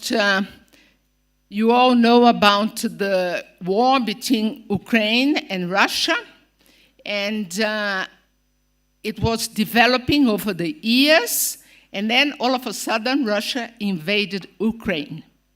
And then I say, what is different from the many years before when the situation was not easy, everything was already being cooked, but there was peace and development in the region. There was a leader in Germany, a woman leader in Germany. It was by chance that there was a leader and she kept the continent, Europe, in peace with Russia. People have to study that. But I always say, give me the chance of thinking of something different. Being critical is thinking out of the box. And then I'll tell you something. There is a very old philosopher. I think he is still alive. He must be in his 105 or something like that. His name is Edgar Morin. And then when he was in his 90s, he was invited to talk about what about the world? Is it going to end? Because we have all these issues of environment and nuclear powers and all this. And he said, you know what? Yes, we don't have many chances because everything is indicating that we are in the bad route. And then he said, of course, it was a long presentation full of philosophical arguments. But then at the end he said, but you know what? There is one word that's so important, and it's unlikely. Unlikely makes it possible that we don't end with our own lives. It's not probable, it's unlikely, but we can do it. And how we come to that one thing that's not likely to happen, but it's the opposite. He said, if we exercise our creativity, the solutions that are here are not enough, are not good enough. They're indicating the bad way. But if we can think of new ideas, maybe we can get out of this, the doom clock. We can think of a possibility for our world. And then he said, and how do we get this creativity? We promote art. And I'm not talking about art that's painting. I'm talking about art that's disruptive. Art that's the creation that goes beyond what everybody thought. So this is something that IE is not going to give you. And you must try, you must think differently. Don't follow everybody. Be different. Be the one that's going to disturb the group. Be the one that's going to say, oh, she's a little bit crazy. Yes, I am. Thanks God I am. Because I'm not like everybody else. Well, I think that at this stage, the one who invited me to come said, I didn't call you to come and talk about this.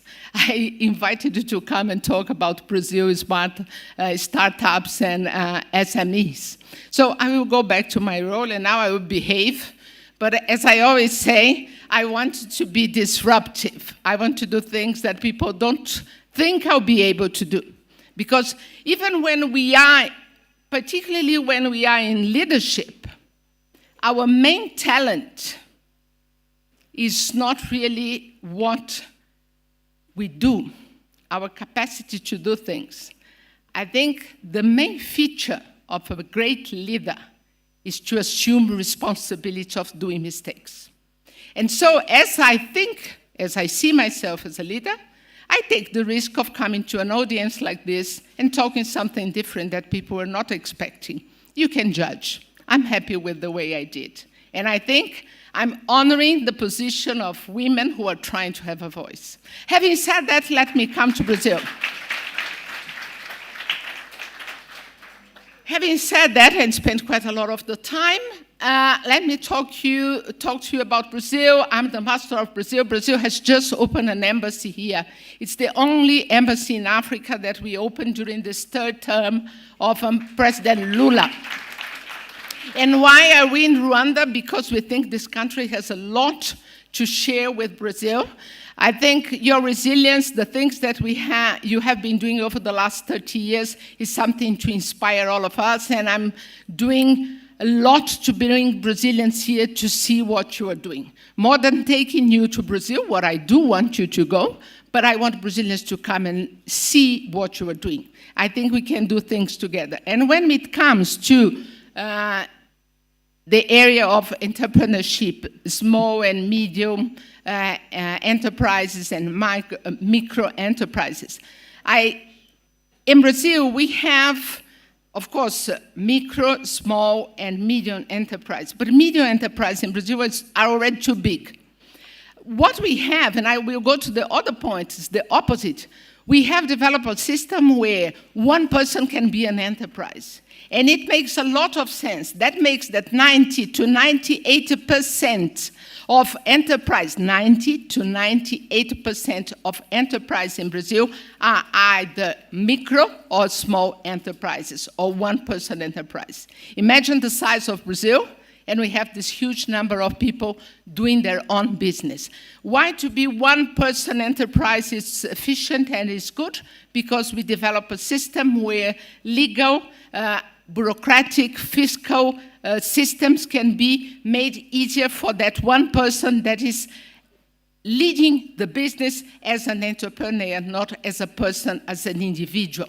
And that gives you the chance of you who are, for instance, the photographer here, the one who is the filmmaker here, and he or she doing his own business, but then next time he said, well, I will ask somebody to come with me, and he's going to be my employee, and then we have a company that's it's two people, but he's already a boss. He's the boss, or she is the boss. So this is quite efficient in Brazil. And what we see also, I will go to some of the numbers because I'm not that good in numbers, but what we have, not by heart, when we go to Brazilian GDP, 30% of our GDP is made of micro and small enterprises. That's quite a lot. But what is also very important is that 50% of our formal employment, formal, not informal, formal employment comes from micro and small enterprises. That's a lot. This is an ecosystem that's essential for the economy of a country like Brazil. That's one of the 10 biggest economies in the world. So that shows to you that the work we are doing here, and I congratulate Afri-Global for the work they do. The MSMs are quite important, and I wish you all the best in these endeavors. In terms of numbers, just before moving into the startups, we are about 22.6 billion enterprises, micro and small enterprises in Brazil. And we are doing mainly commerce and services. There were some institutional programs to support this enterprise, but I think one issue that I particularly like is the idea of internationalization. You have to look at what you can do and how you reach beyond the borders of Rwanda. Rwanda is a small geographic country. You have to look beyond that. So in Brazil, for instance, that's a very big country. It's difficult to go beyond the borders. we had to really give incentives to internationalize our small enterprises. But something that we did that was so basic, we brought post office into the business. If the post office does not give you the conditions to sell your small product or to do something that normally you wouldn't do in the logistics side, it wouldn't be possible.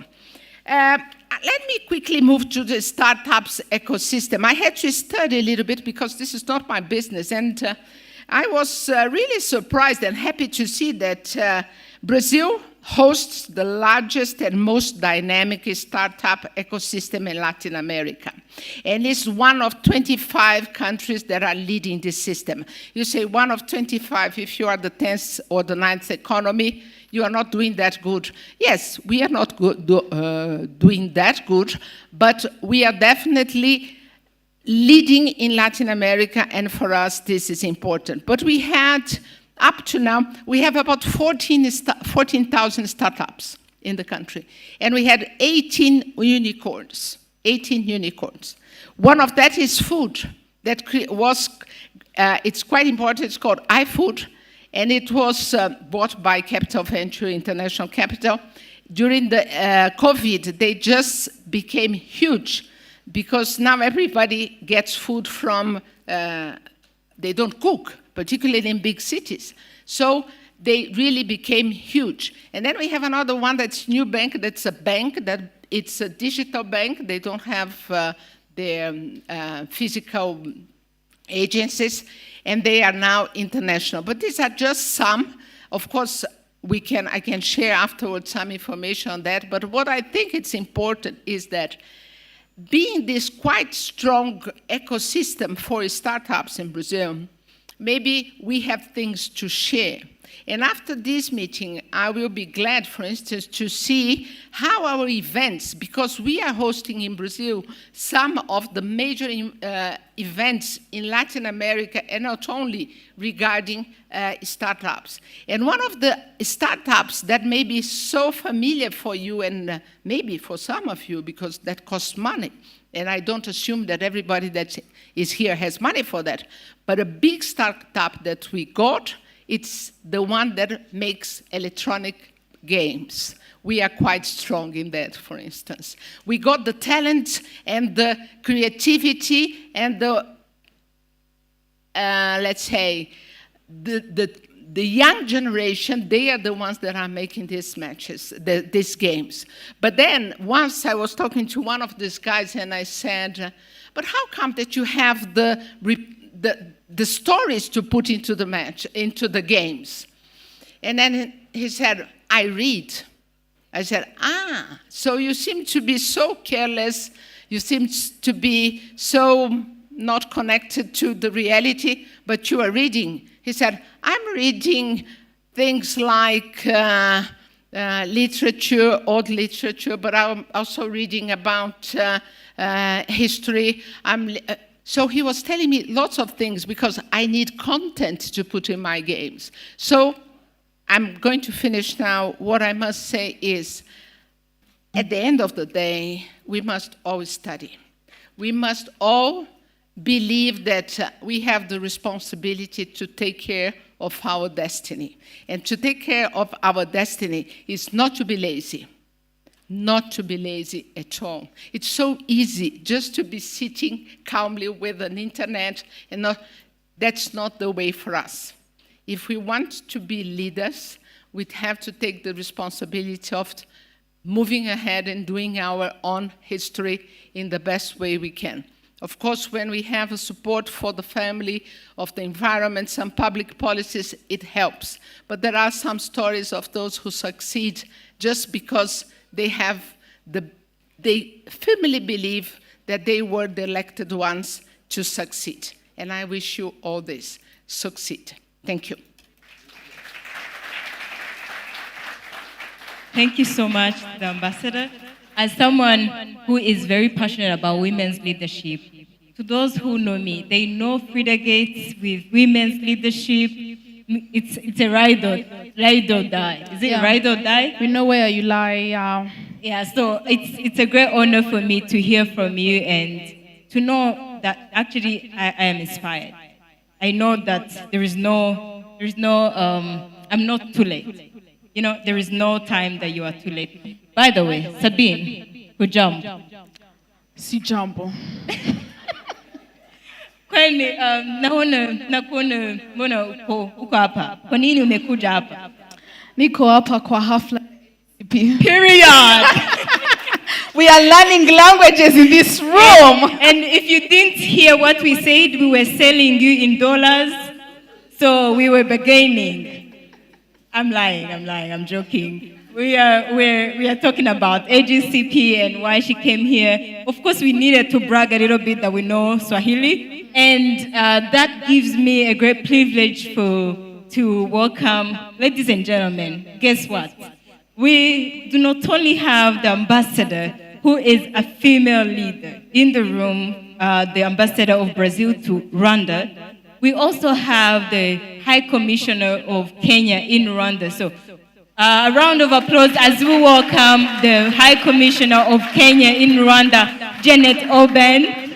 Thank you so much. As she has the stage, Shikamo. Yes, feeling very, very proud tonight. Thank you so much, CEO, for this opportunity. You're welcome. You're welcome. Karibu tena. Asante sana. Thank you very much. Good evening. Muraho. Na habari zenu. I don't know whether you've learned from the beautiful ladies, but I am really honored to be here today. And when I walked in, I expected to find maybe half the room. But one thing that has really struck me is the fact that we have so many students wanting to learn from our CEOs, our young business professionals, and that speaks of the appetite that Rwanda has for young people to grow and develop into serious CEOs, serious business leaders. And I want to really speak of the gentleman, the one who asked for an internship from the Rainbow CEO. We say that opportunity favors the prepared, isn't it? And so all the best to him. And we've had a promise from CEO Irembo that he's going to get internship. But young people, that's how you operate. I mean, you seize an opportunity when you see it. Do not hesitate. And that's the way to go. So congratulations. I would like to say a big thank you to the founder and CEO of Afri-Global, my friend, Mr. Shiaka, Michael, Nyaraya, captains of industry, seasoned leaders, young CEOs and professionals, investors, development partners, distinguished guests, and students. Good evening again. It is a distinct honor to join you for this special event of the Young CEOs and Professionals Business Forum 2026. Congratulations. I know that you had one last year.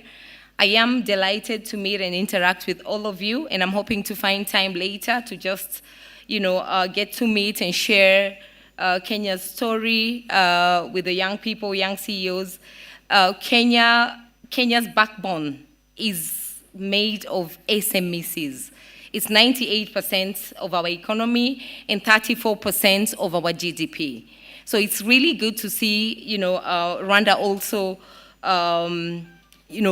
building and wanting to grow in that space, because that's our backbone in the Kenyan economy. I take this opportunity to thank the organizers and the key stakeholders for organizing this important forum.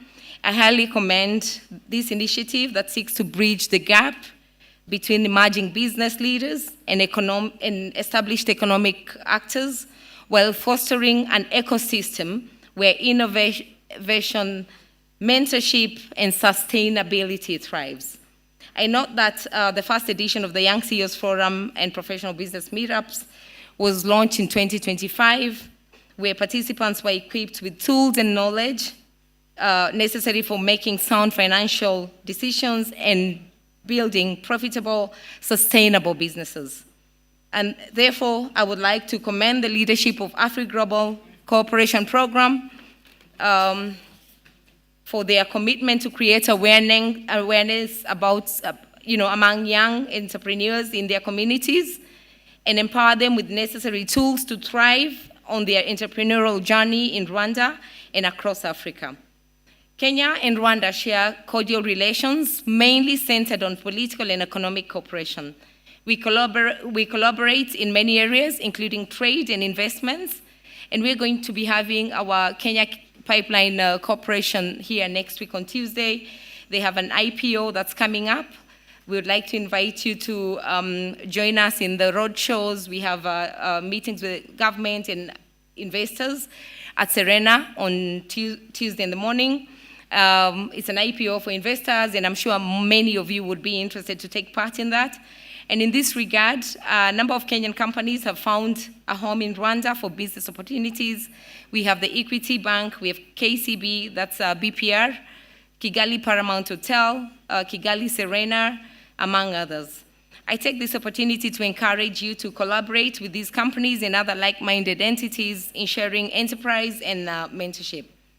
MSMEs are indeed the backbone of all global economies, representing 90% of firms and 70% of employment worldwide. They drive innovation, poverty reduction, and economic growth, particularly for women and youth. And it's really nice to see many young women in this forum today. And this aligns with today's theme, creating wealth with MSMEs, startups, and building legacies in the new industry revolution of AI. And therefore, it is my hope at the end of this forum that many young entrepreneurs and professionals present here today will be equipped with practical knowledge on intelligent automation, skills on wealth creation, have access to financing, investment opportunities, and market pathways, as well as establishing strong networks for economic growth. I wish you a successful event, but before I conclude, I'd like to really congratulate the CEOs who've attended, the young business people who've attended. I'd like to say congratulations to Mr. Siaka. We have heard from the Irembo CEO about critical thinking even as we use AI. I think that's really one thing that we should all take away from here. And Mr. Siaka, this team looks ready, and we have young people wanting to learn from the CEOs and the young business professionals who are here today. So we can see a clear, trajectory of young students wanting to learn on entrepreneurship and, how to build strong and resilient businesses. And I would like to leave you with one question today that begs an answer. AI is our new reality. Technology has really grown. Do we want to be on the menu, or do we want to be on the table? I think our presence here today speaks of us people wanting to be on the table. So thank you very much. I will stop there, but look forward to interacting more with you. Asanteni sana, murakoze chane. Thank you. Asanteni sana, Your Excellency. Thank you very much for the good delivered speech. To the next program, allow me to welcome the manager of corporate communication and education in Capital Market Authority, Rwanda, Mr. Magnifique Mugisha. The stage is yours, sir.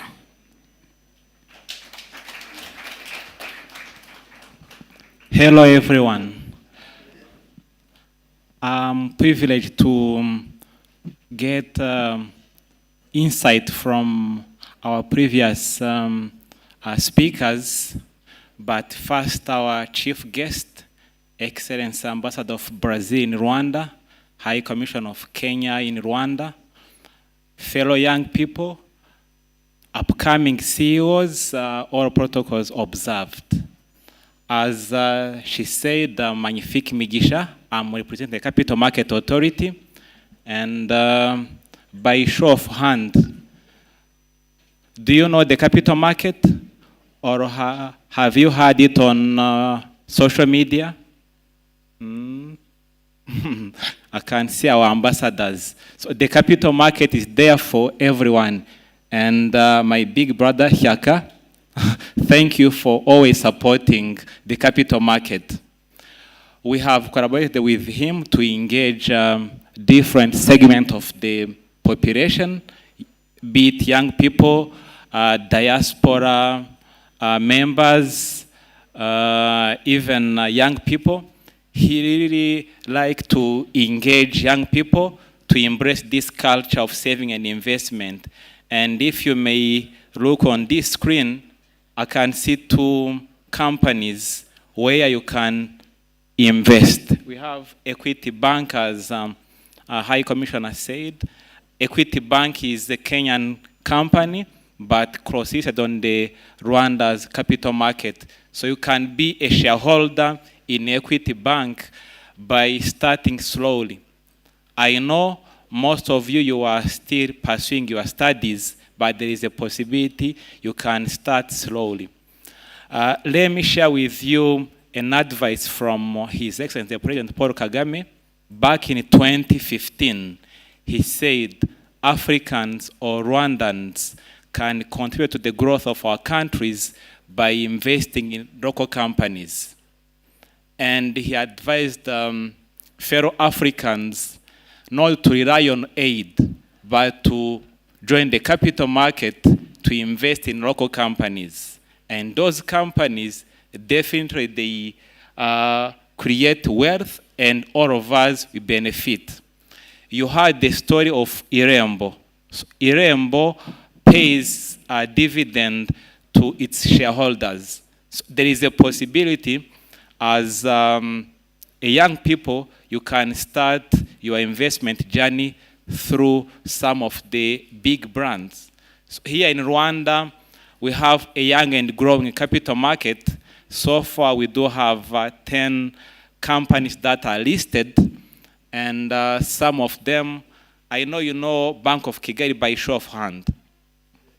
Simerwa, MTN, I&M Bank, Brarirwa, and also we have some of the companies from the region that were cross-listed on the local market. We have Equity Bank, Uchumi Supermarket, National Media Group, but mine is to share with you how you can be an investor.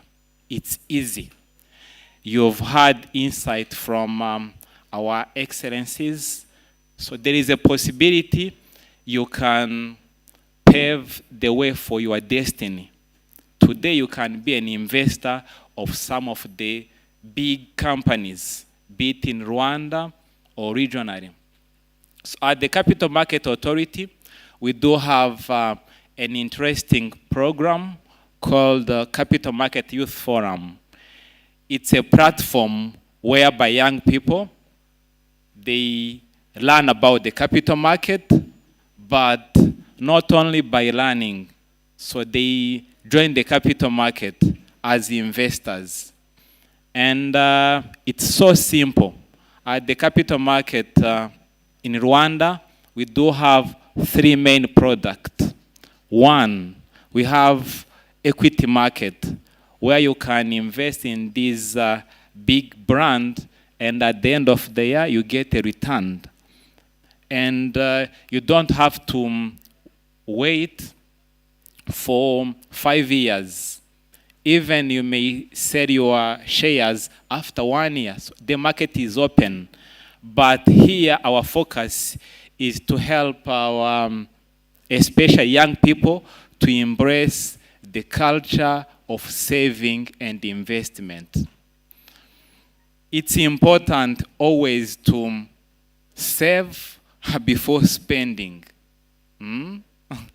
I hope we all know Warren Buffett. He's among the top 10 richest people in the world. From the young age, he invested in the capital market product. But finally, he's among the top 10 richest people. Also, there is a possibility, as you are getting this information, you may start with even 2,000 francs. I'm sure most of you can afford it. Or our fellow young brothers and sisters, you may talk to your parent. Could you put aside, let's say, 2,000 per month? Because when you are investing that money, you get interest, you get return. It's like planting a tree. As you invest your money for a long time, you get more return. And here there is Rwanda National Investment Trust, Iterambere Fund. They have a platform whereby you can transfer your money through mobile money, and after 1 year, you get close to 11.5%, and it's open.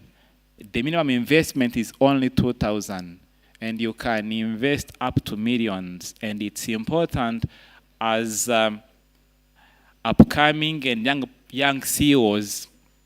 Very soon, most of you will be having companies, but it's important, as CEO of Irembo said, having that critical thinking. You will be able to analyze. You will be able to know where to invest. At the capital market, we do have brokers, but you can be also your own broker. You may talk to a broker is a middle person, but you may reach out to them, but you already know where to invest because you are able to scan the environment and know which company where can get more return. It's easy. You can do a research. As we learned, there is a possibility you can prompt AI. Let's say, which is the best company, let's say in telecommunication, in manufacturing, or in any sector. And AI will be able to give you ideas. And from that information, you will be able to decide, I will be investing in this company, or you may diversify. The second product is called bonds. At the capital market, we do have treasury bond issued by the government on a monthly basis, but we do have another interesting product called corporate bond. My brother Hyaka, it's important to advise your fellows to opt for a corporate bond. I know it's not easy to get a capital from the financial sector.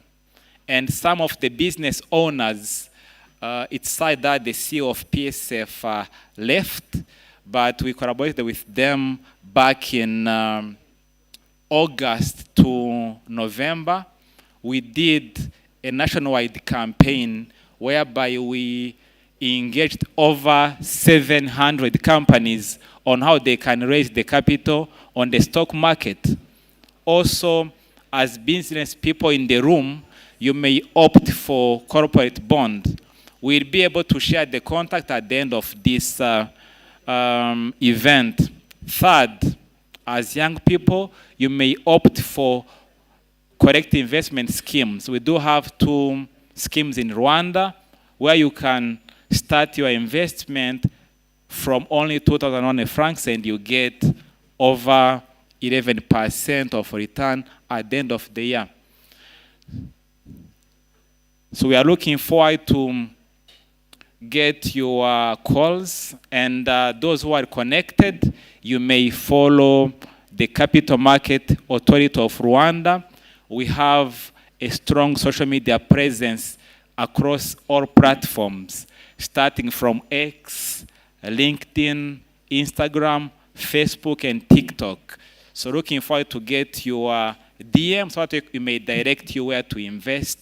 Thank you so much for your kind attention. Back to you. Thank you. Thank you so much, Migisha. It's always fascinating to hear things about wealth and finances, because most of the times when we had those terms, they sounded so mature, so old, you know, not concerning us, the young people. But since we have the young CEOs and young professionals, we are talking about money and creating wealth. So having discussions and insights from stock market, you know, capital market authority, it's very, very, very important. Since you've been seated for a long time, I want to ask all of you, ladies and gentlemen, to stand up. And I will make use of you standing up. Sabine, I want you to to cheer us up a little bit, and please have the microphone before we start. We've been seated, and we have the young people in the room. They only like things that are quick, energetic, warm. So these professional Frida, you know, when you sit a lot, sometimes are not, there's sometimes you feel. Turn to your neighbor. You're standing straight. Just turn like this. Not with your legs. No. Turn with your side like this. Greet your neighbor. To your left and to your right. Yes, and then to your left. Yes, not like that. turning the legs. Not turning the legs. Just turn. Make use of your back. Some of us we are young, but we are already old. DJ, are you there? Is he ready? Is he ready? Is he in the room? DJ, where are you? I want to see you move a little bit for some 30 seconds. Frida, can you move?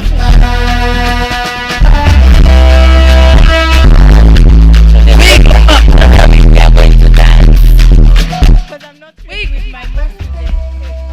That one I can do. You're going to do what I'll be doing. I know I'm very down behind. You can't see me. DJ Sam, volume, we go.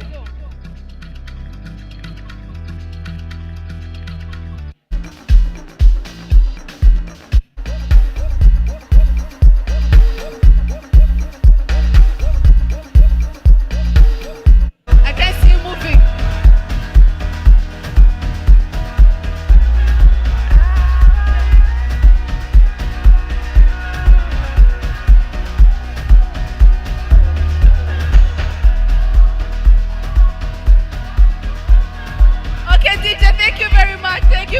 Thank you very much. I just wanted you to raise up and take some breath. Yes. So Frida, what do you have on to the next? A time where we recognize the students who are in the room, and I want each school to put their hands on the person they think can do better than Sabine, because Sabine, you wanted to embarrass me that I don't know how to nobody can do better than me, girl. Did you want to embarrass me? No one can do better than me. I want them to Do you want to go for that? I want them to come here and show you. They shouldn't do the battle on your behalf, of course. If you want to battle me, do it yourself. Let's go next on the program. Yes, so ladies and gentlemen, on to the next program. We're going to have a very, very interesting panel discussion that is going to be led by two beautiful ladies. And who are those, Frida? So we have Edwige Chuzuzo. And a round of applause for Chuzuzo Edwige as she's going to be stepping forward to the panel. And then we have the media personality, Avera Martino. Yes, let's also give her a round of applause as they step forward on stage. And by the way, honor goes to whom it is due, right? Mm-hmm. Edwige is a member of Agcp, and we are so glad to have these two beautiful women moderating the panel discussion, and I'm handing over my mic to them.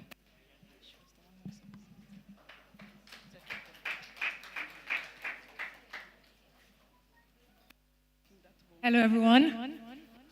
Hi, good evening.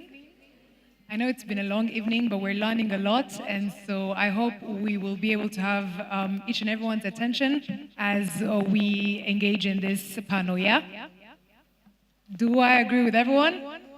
Yes, thank you very much. So, we are at the Young CEOs and Professionals Business Forum, and today's topic for the panel is going to be how MSMEs and startups can create sustainable wealth in an age of AI.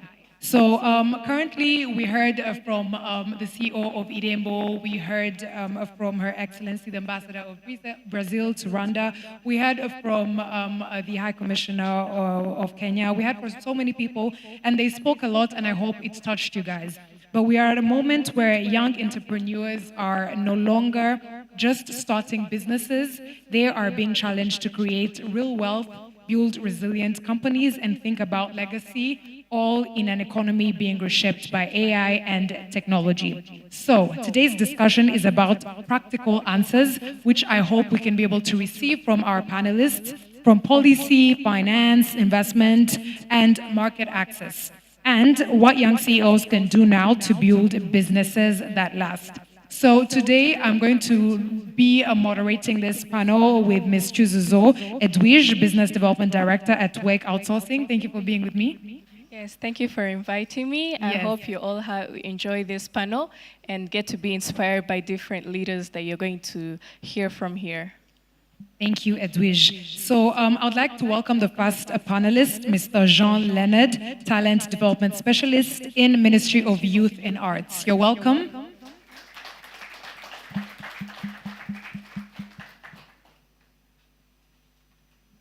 Next is Ms. Johanna Sandberg, Executive Director for European Business Chamber of Rwanda. You're welcome.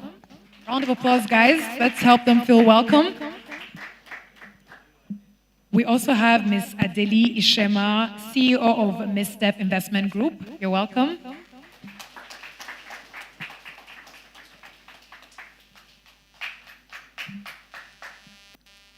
We have Ms. Penny Musoni, CEO of Muspa Limited.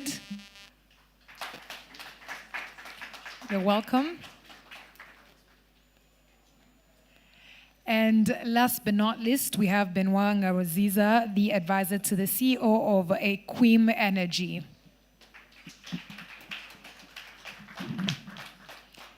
You're welcome. Thank you very much to our panelists. I'll now head it over to my co-moderator to kick things off.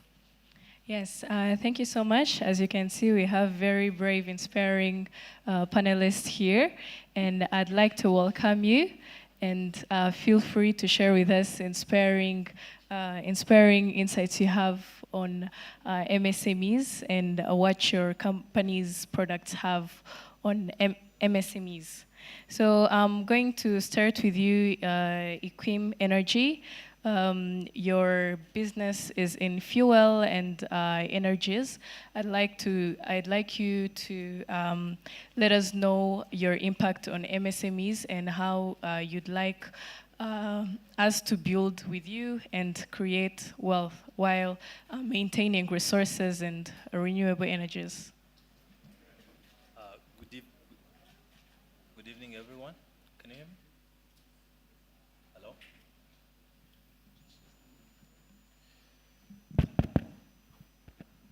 Good evening, everyone. Thank you for having us tonight. I come here representing the CEO of Agcp Energies, who could not make it due to other responsibilities. And it's a pleasure, but also an opportunity for Agcp Energy, learning from the history of the company. The CEO started at a very young age, like all young CEOs here. So you understand the hardships that a CEO goes through, where you have to wear thousands of hats, knowing human resources, having technical skills about your company, and be a lawyer, be a marketing, be everything in a company that starts. It's really hard, and he really understands that. And any contribution that he could make to any young CEO, he could do that. So it's an honor and a privilege for Agcp Energy to be here. So coming to the question, a company in energies like Agcp Energy, we understand of course it goes with the context of every country and the level of the economy of that country. Here, many of the company in energy, they are into fuel. And with the new technologies like electrical vehicles and charging stations here and there, so our level of businesses is more into fuel and electrical vehicles charging and wholesaling. So we learn because we understand we're living in a global world where we have to adapt and learn new technologies. So we're not left behind, and we do everything to keep learning so that we won't be surprised. And what we do, there are some practical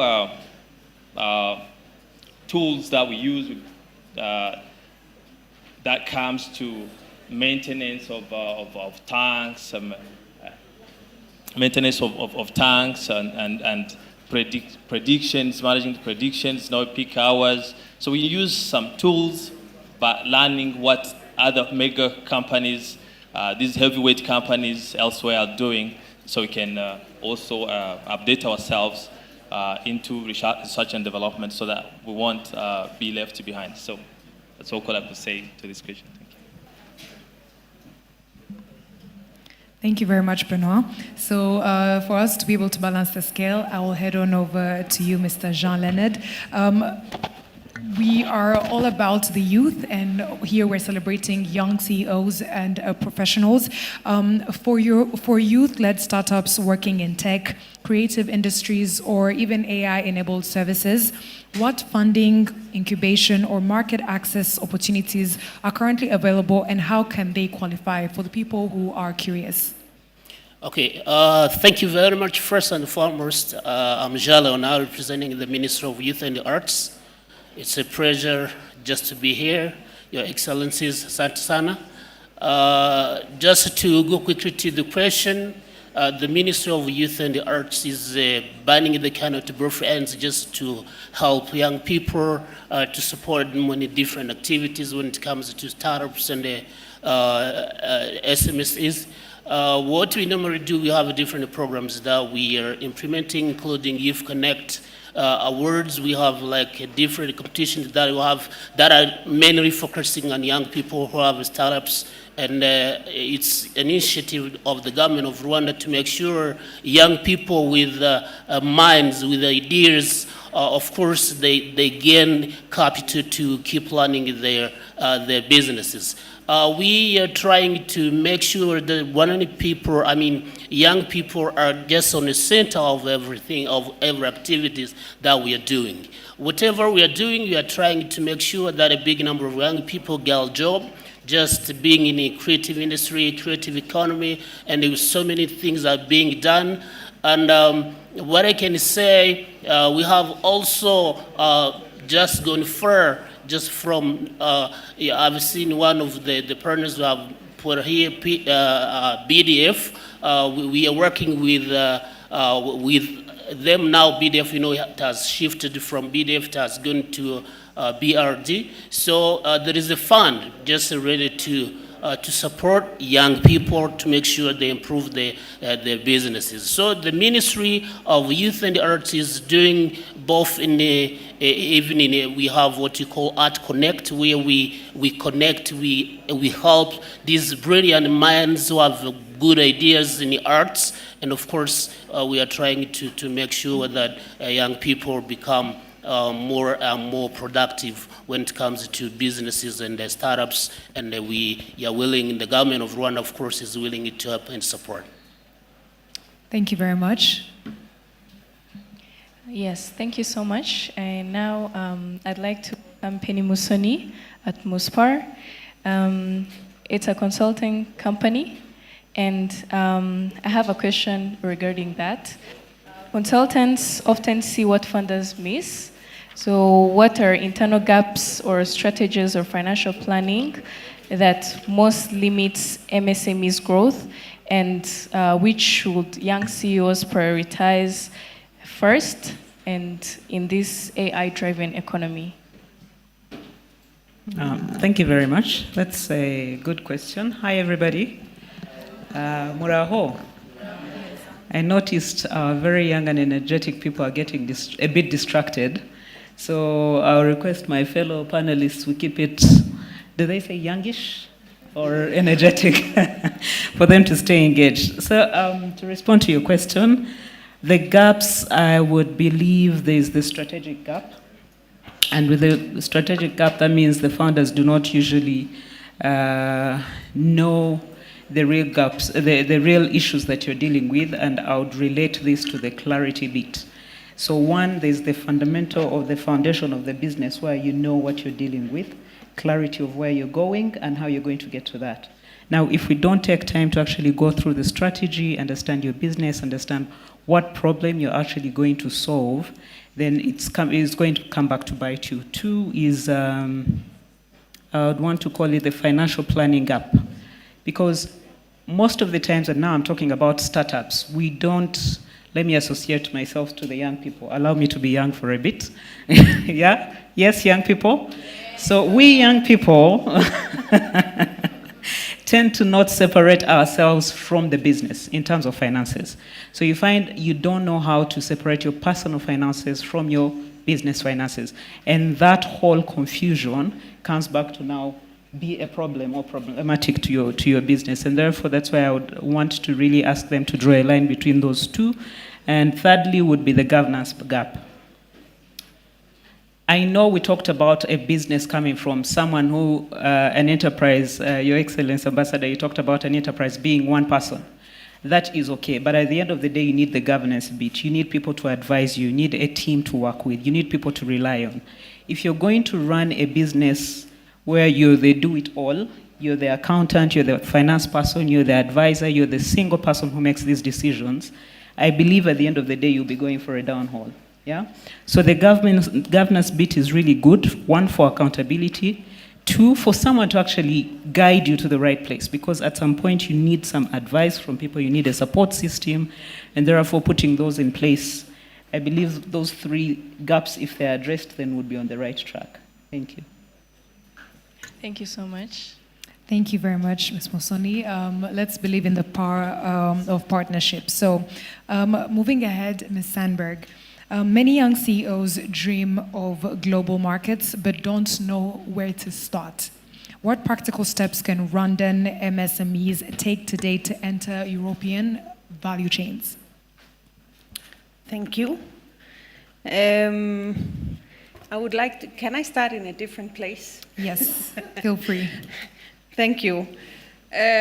Because getting into Europe is in many ways, if you want to export anything from here, quite complicated, right? So if you are a young entrepreneur, maybe I could say if you learn how to export in your region first, then you already like an understanding how it is to deal with different markets, you have a greater chance to also get into Europe.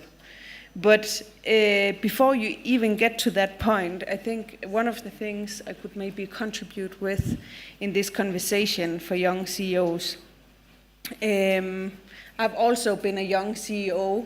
I might not be as young anymore, but I have been in your shoes trying to create a business and also done that here in Rwanda, trying to see how can we move from here into other markets. I did a HR company, and I have been recruiting across the African continent, but I have not even myself gone into Europe, even if I come to Europe, so it is complicated.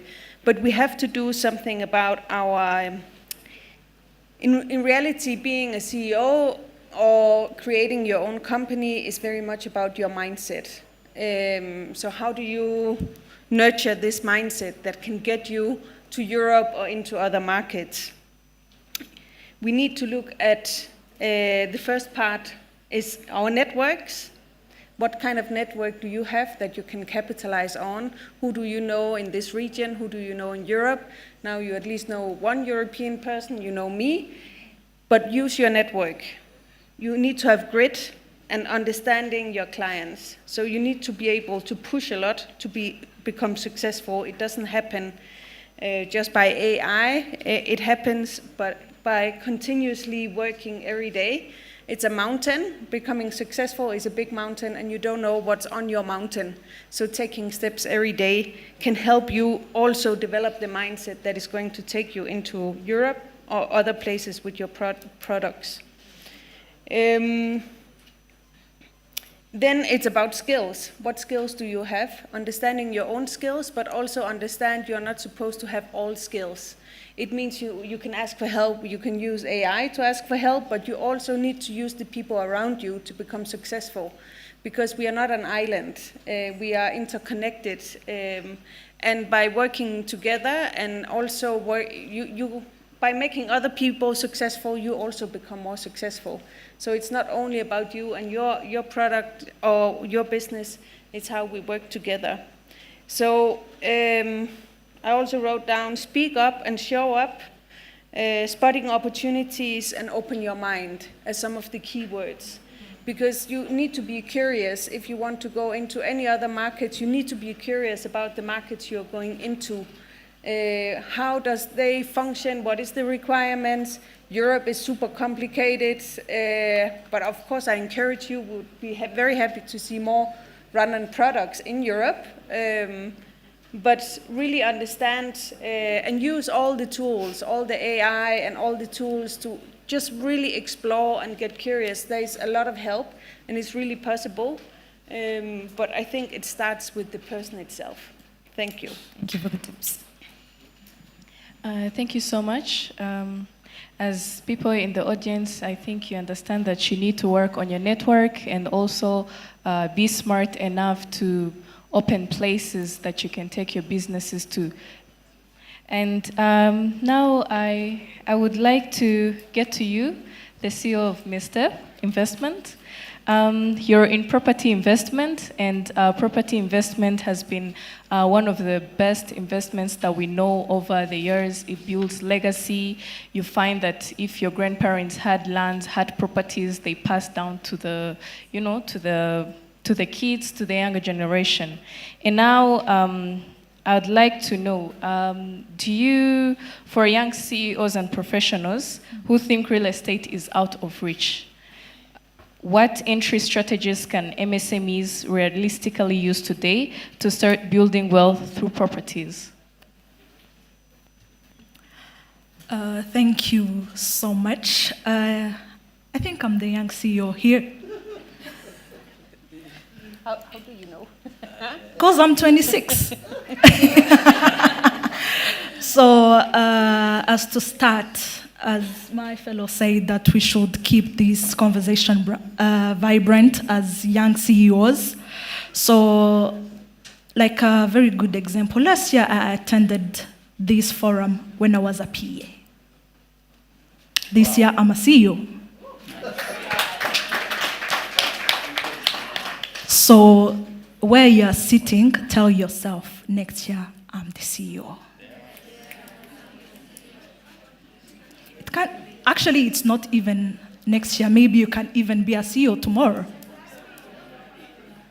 As the young people say, clock it. So back to the question, you say that how can a young entrepreneur enter in the industry? So first thing first, you have to pay attention on your finances, because finance is a very big thing. As an example, in construction, balancing the finances, first of all, when we are building and when we are getting the quotation, we actually balances the quotation. We can't get a quotation from only one person. We have to get a quotation from this person, this company, and also, how about the quotation in another country? Maybe it's cheaper. Maybe it's in China. What if in China is cheaper? Compare if it's in China, what is the amount that I will be paying as taxes? Which amount I'm going to be paying to ship them? So if you balance those things, you are going to make it well in finance. Another good thing when you compare those quotations, also the thing you get in your mind, first of all, is, what if I ship from China, then it gets here? How durable am I getting those things that I want to ship from China? For example, if I'm shipping fridges, TVs, what if it breaks? So another good thing, if I can tell you, promote Rwandan industry. Because a very good example, if you buy things here, you're going to get your EBM. After getting your EBM, you're going to get the return money using the EBM, because you registered the EBM, and also, which is very beneficial for a lot of companies here. So another thing, as my colleague said, that you should separate your own money from your business money, which is a very big thing. So as the CEO of Mr. Real Estate, we got a good thing, which we got an investor of Igiti Chubumwe, which we honor every day. He trusted us. It's a company here in Rwanda, but the CEO is from America. So he trusted us, and we are also into not only developing the construction. In construction, we also do the property management. For his properties, we also have, if I can advertise a little bit, we also have the white property, which is nearly located near Convention Center, which is a rental for offices. We also have an upcoming apartments, 18 units in Kimihurura, Rugando, which are very nice apartments. Thank you so much. A round of applause to our youngest CEO. Back to you, Mr. Jean. Yes. I'm sure the youth in here have so many questions, but something that would truly help or answer some of their questions. What mindset shift do you believe young CEOs must adopt today if they want to build companies that will exist 20 years from now? Okay, thank you so much. Before just I talk straight to the question, I'd like to let you guys, the young people in this room, that opportunities are everywhere, and we have a beautiful country that allows every young people to grab those opportunities. And of course, this is something that you have to go with it or in your mind. This is a beautiful country where nobody can starve.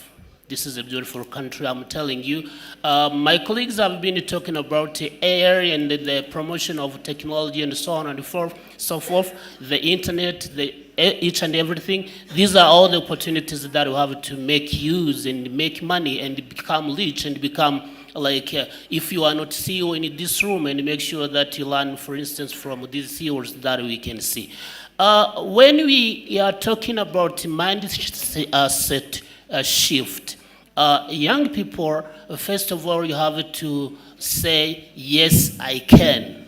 You have to say, yes, I can, and nobody's there to discourage you and tell you that you will not do it. I remember when I was young, I started just making a little bit of a business, a small business. I took like a land over 4 to 3 meters, and I started just cultivating and making a little bit of income after 3 months. It was not easy. I had no seeds, but I tried my best to go and find. But at the end of the day, I got like maybe some pocket money to go to school with, because when you are in secondary school, it was not that easy for a young person from the countryside to go to school. Whenever you see the other colleagues or your colleagues are getting donuts at the school, you say, well, how can I get this? But I tried that. Then at the end of the day, I succeeded. So what you have to bear in mind is that you can. You just say, yes, I can, and I will achieve each and everything. Mu Kinyarwanda baravuga ngo nizibika zara amagi, kandi twe dufite igihugu cyiza cyo gutekererezamo ndetse giha amahirwe abakiri bato. Icyo numva rero tugomba gushyira ku mutima ni ukuvuga ngo turashoboye kandi dufite udushoboza. We have the good leadership, His Excellency the President of the Republic, who made us able, kandi nta gishobora kutunanira kubera ko dufite ubuyobozi bwiza. So young people, I'd like to tell you that you have to make sure that you can. And of course, you need to work hard.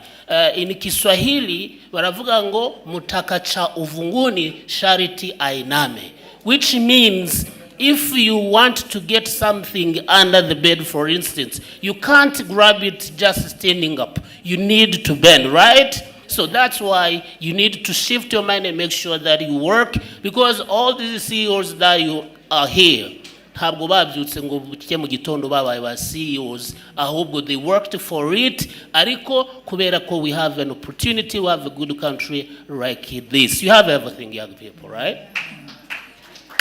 Thank you very much. Thank you so much. Those are very inspiring quotes for us to take as well. And let me go back to you, Benoit.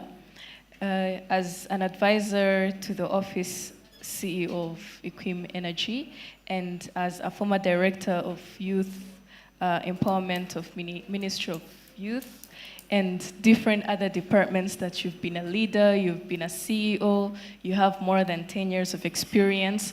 I want you to give us some wisdom and how you've managed to be in that tough position, and let us know how we're going to create wealth and legacy for us new startups and MSMEs now. Thank you very much. I would like to talk to young CEOs who have companies either running or in papers or in mind out there. So for a CEO, very young, the journey is very hard. And it has been hard for me. I started a company when I was at the university, and it was a business consulting firm. And I had no idea when it comes to practice, the real work. So I could say we offer these services, but I, as a person, I had no idea. I could just have theories and theories, but doing the job, no, not me. And what I did was to talk to my lecturers, say, I'm going to find jobs for you guys. You do the job. I get 40, you get 60. But sometimes I get 60, they get 40. And my job was just to look for these opportunities. The first deal I got as a consulting firm was from RDB in intellectual property. And for me, you know, you own a company, you're a CEO, but you have no money. So if you start thinking of money, you're dead already, because you don't have money. If you start thinking like whatever you think, you think of investment, you think of putting money in while you don't have any coin, that's a wrong way. So for me, it was just to use network and smartness, if I can say street smartness, and bring people. But I was always honest to them. So this consultancy required an international consultant. And I asked them, I wanted to bid for this tender, but I don't have a team, and I have no, I don't know, like the competencies to convince them to take part in this bid. There is one they had, which was a man from Ethiopia. They said, this is an international consultant, very well respected in Africa. We could share the contact, but he would not reply to you. He said, just give me the number, phone number, I would text you on WhatsApp, and they said, no, we can't share the phone number, but we can just give you an email. I said, fine. They gave me an email, I wrote to him, say, we can get this tender, but I have no idea to prepare any proposal or whatever. He replied, he said, okay, share with the technical, the call, and then we can look into it. Finally, it worked. We won it. He asked me to fund the fare, the accommodation, which I didn't have. But you know, when you win a tender, especially in the consultancy where you don't have to invest too much, you will find now you can go to your brother, say like, can you, but before, with nothing, he won't listen to you. But at least when you have it, you can talk. So for consultancy, now, the time I joined the government, I was very lucky to join the government because sometimes you go to a government, you say, we want to do this, we can do this, we can do this, and they always tell, yes, yes, yes. But you see, things are not working. And it's like, how does these people work? They show like the things are very interesting, but I said, like, let me just try to get a position in government. I applied, I got it. And I would thank this government. They gave me a chance at a kind of senior position. I was 24 as director. It was very, very big. From no one pushing, from no one behind you, you win it. I say like, okay, now this is the government. And I'm always grateful for that opportunity they gave me. So then I left when I went to go to study, but I always want to be an entrepreneur. I have a company which is it's a mobile application called City Moshi. You better download it. It helps you find the event that matches your mood. A lot is happening out there. You can find your the event that matches your mood. If you can find it on any app store. But City Moshi. The problem, which I can tell that our young CEOs here, it's always a struggle. You knock on doors that you expect to open, they don't open. You write 1,000 and 1,000 and 1,000 emails, texts, they don't respond. But from the experience, if you keep the positive energy, you keep sharing what you're doing, there'll be a time they'll get back to you. There is this, is a chairman of an international association based in Australia. I started texting him from June every week, sharing what we were doing. He replied in September. He told me, sorry, I received many messages, and maybe yours also came, and apparently you have some interesting stuff. I said, wow, that's fine. Now I start sharing. He attended virtually one of my events, but it's learning process. And as I have background in economics, starting this company in a tech company, you don't know, you're not familiar with many stuff in tech. So, but you at least you have to understand and learn at that level of management. So I started learning tech, not coding, but at least I understand what they're doing. Law. So you learn. If you want to be a CEO, you have to learn, because your staff expect more from you, and you they want to guide, and you have to give a guidance which is 360 degrees. In any perspective, compliance, marketing, and then you go to the new concept of emotional intelligence and for the culture company that I have, I wrote to different embassies. You remember, Shakai asked you, how can I get to ambassadors and stuff? You say, no, you have to go through and I wrote to some. And I expect some feedback. But some they gave me feedback. Others I'll do follow-up, because I see some here. But it's a journey which really requires kwihangana, kwihambira, kandi utanduranye. Yeah. Thank you. And that's what I would say. Thank you very much, Bruno. As we draw near to the end of the panel, I'd like to remind the audience members to get your questions ready. You will have an opportunity to ask the panelists. Back to you, Johanna. What current EBCR programs or partnerships can help startups move from local businesses to export-ready enterprises? So, in the European Business Chamber, we have around 200 members. It's European member states, it's European companies that operate in Rwanda, it's Rwandan companies that wants to export to Europe, or has European clients, or are interested in being friends, and network. That's also how we know each other here. So it's a big network of entrepreneurs and business leaders in this country.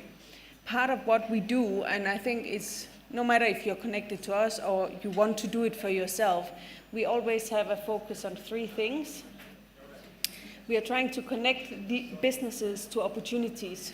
So you need to focus on where is the opportunities for you and your business, if you're doing it for yourself, or you come and you connect yourself to the European Business Chamber and see what we can also do together. We also have a YPN Youth Professional Network that is free of charge. You can sign up and get into our platforms where opportunities are being shared. So depending on the maturity of your business, you can start on 0 and get into a network where there's opportunities for any of you. Then there's representation. So in our case, we represent these businesses towards the government. But for you, find the people who can speak for you, who can open the doors for you in this room that can make sure that you move your business forward. The last thing is connections. making sure you're connected to the right people. And I think a room like this, it's really an opportunity to connect to the right people. Yeah, so that can create growth. That together can create growth for your businesses. Yeah. Thank you very much, Johanna. And I believe that is why before various forums or conferences, they always give 30 minutes, an hour for networking. It's an opportunity for you to say hi to someone in the room. You never know, that might be the next business opportunity, your next client. So always use that time to venture out and speak to people, because that is how we build our net worth, through networking. Thank you very much.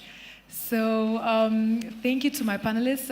Before we let them go, we have the opportunity to give you questions in the audience. 2 is what we have time for. So you could just raise your hand and your name and who you're directing the question to. Hello, ladies and gentlemen that are gathered here. My name is Shami Indiro Benin. I'm a student from Kagarama Secondary School. So mine is not a question, but it's a recommendation. First of all, before I get to recommend, I will talk a little bit of my story. I started an initiative, and luckily, I was so happy that we have a lot of female leaders in the room. I started an initiative that is called Girls Back Fund that aims high at igniting financial strength for girls through, through giving mentorship and financial literacy, but also trying to drive a meaningful impact in the community through charity actions. When I started that, an idea came in my mind when I started saving when I was in senior 3. Now I'm in last year, senior 6. And when I started saving, I saved for saying, how about I learn how I would start shaping my future, but also try to save other one's future. So till date, I have a student that I pay for school fees, and that's how the idea came up of starting to save, also to save other one's life. So now, as I'm standing here, I would love to first thank Afri-Global for preparing this whole event, because it brings us as young people to get to learn and also know how to implement our ideas through driving the change. So I would like to recommend different organizations, companies, and institutions in here to just get near to the high school students. Because when we don't do that before, we find ourselves in universities or in other big ages, and we start needing something that we should have got when we're in young ages. So I would like to recommend different companies, institutions, and organizations in here that within their programs, they get to have some of the programs that are going to be designed for back high school students. How do we apply this AI that we're talking about? How do we apply these big ideas that we're coming up with in order to make a change in the community? And those should be a sustainable thing. So thank you very much.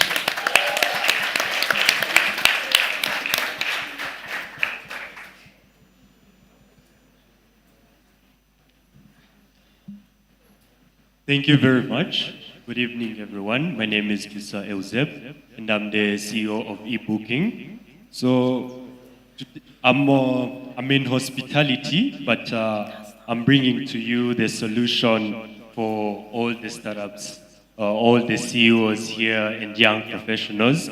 And the solution is to help you with the home reception system support. And this system helps you to communicate with your customers, to retain your customers. You see, most of the time, because I'm in hospitality, and we face these challenges, and we usually have walk-ins. So walk-ins come on a website, they call our number, and when they call our number, that's when we get the walk-ins. And most of the time, because we're a small, platform, and we have a small team, most of the time it's very hard to manage those calls when it's only one person who's going to pick up that phone call and they have so many things to do. So that's why we decided to create this system to help us, and then we realized that it would also help the startups here. So with that, I bring to you the home reception system support. My question is it possible that all of you at the panel that would go home with our system today? Thank you very much.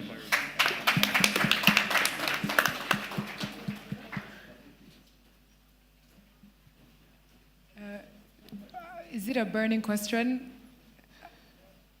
to a panelist? Yes, one more.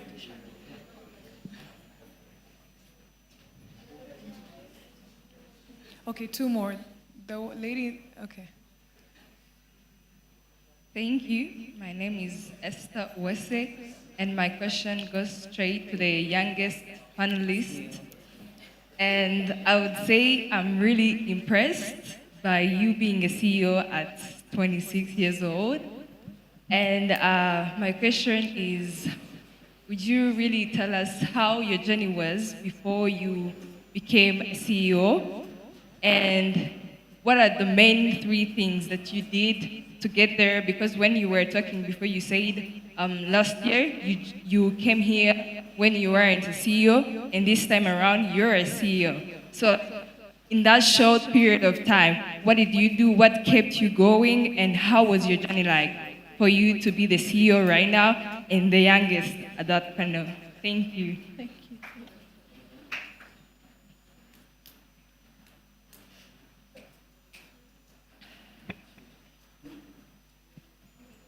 So, good evening to all of you.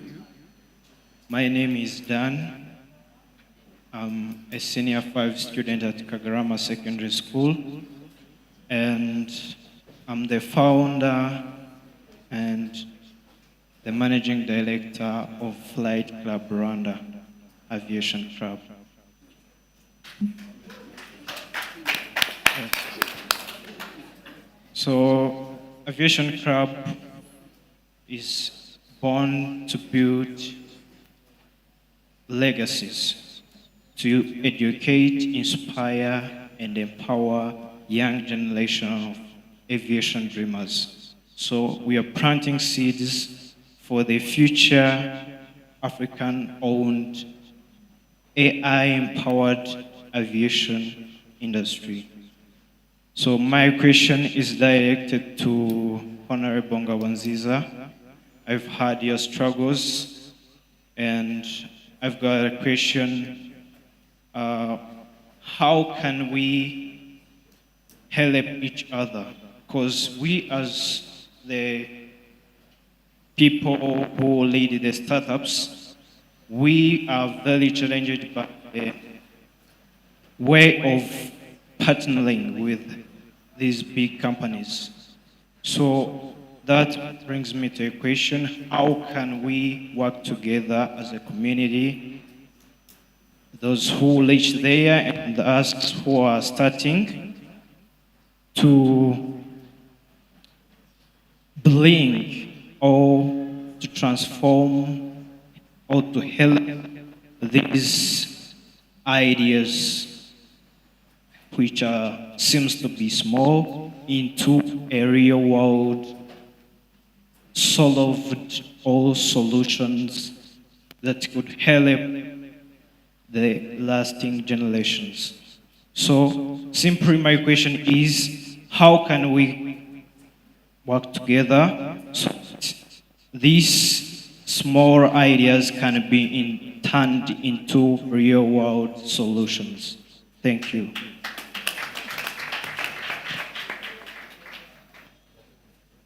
Hello, my name is Elka, and I'm from Gashua Girls Academy, and my question goes to the 26-year-old CEO. So, first of all, 26 is actually Gen Z. That's one. And the question is, we know as Gen Z or young people, we want to have a social life, want to get out, want to sometimes party, have friends, and go out in events.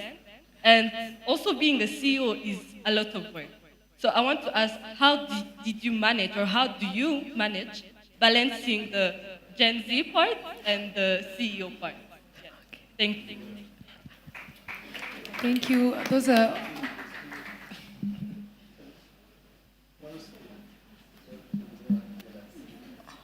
One last question.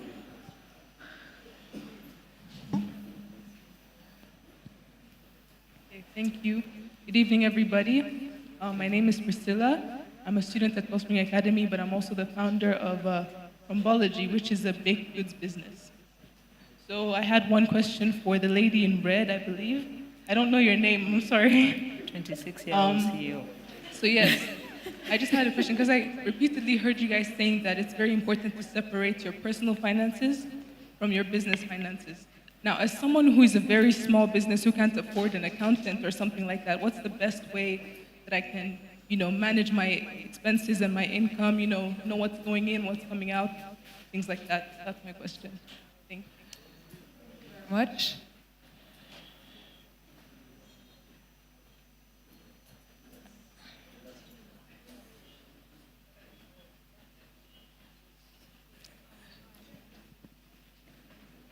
Hi, good evening.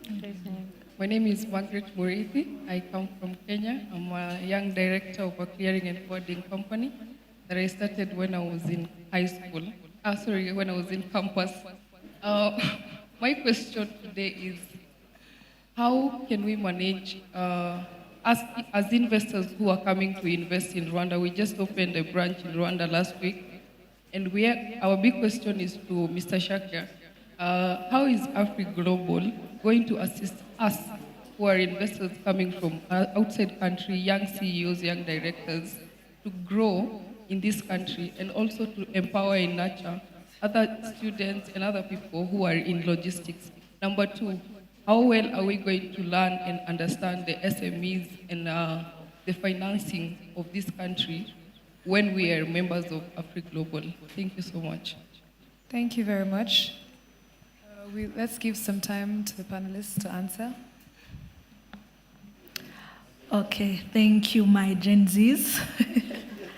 So I will first answer the first question, which was, how was my journey? Oh my God, if I could describe my journey, it was fire. Yeah, because actually I went in a very difficult moment in the company, starting as a PA to the chairman. Actually, we are during the construction stage. So you can imagine a young girl getting into construction. Actually, as a backstory, I started hospitality in university, because I studied tourism and hospitality management. So getting there was like, okay, so how am I going to balance hospitality and construction? Because you imagine a young girl getting into construction where there are a lot of people, like 100 people on the site, having engineers, MP people, that's actually water and electricity part. So you can imagine someone who haven't ever seen those things. I was the first to come as a marketing manager because I'm good in marketing. And when I got there, he was like, no, you're not going to be my marketing manager. You're going to be my PA. I was like, okay. So when I got there, everybody actually hated me, if I can say, because I was like, I'm young in a generation where there are older people. If I don't get serious, they're going to be like, she's young, she doesn't know this, and people will be trespassing.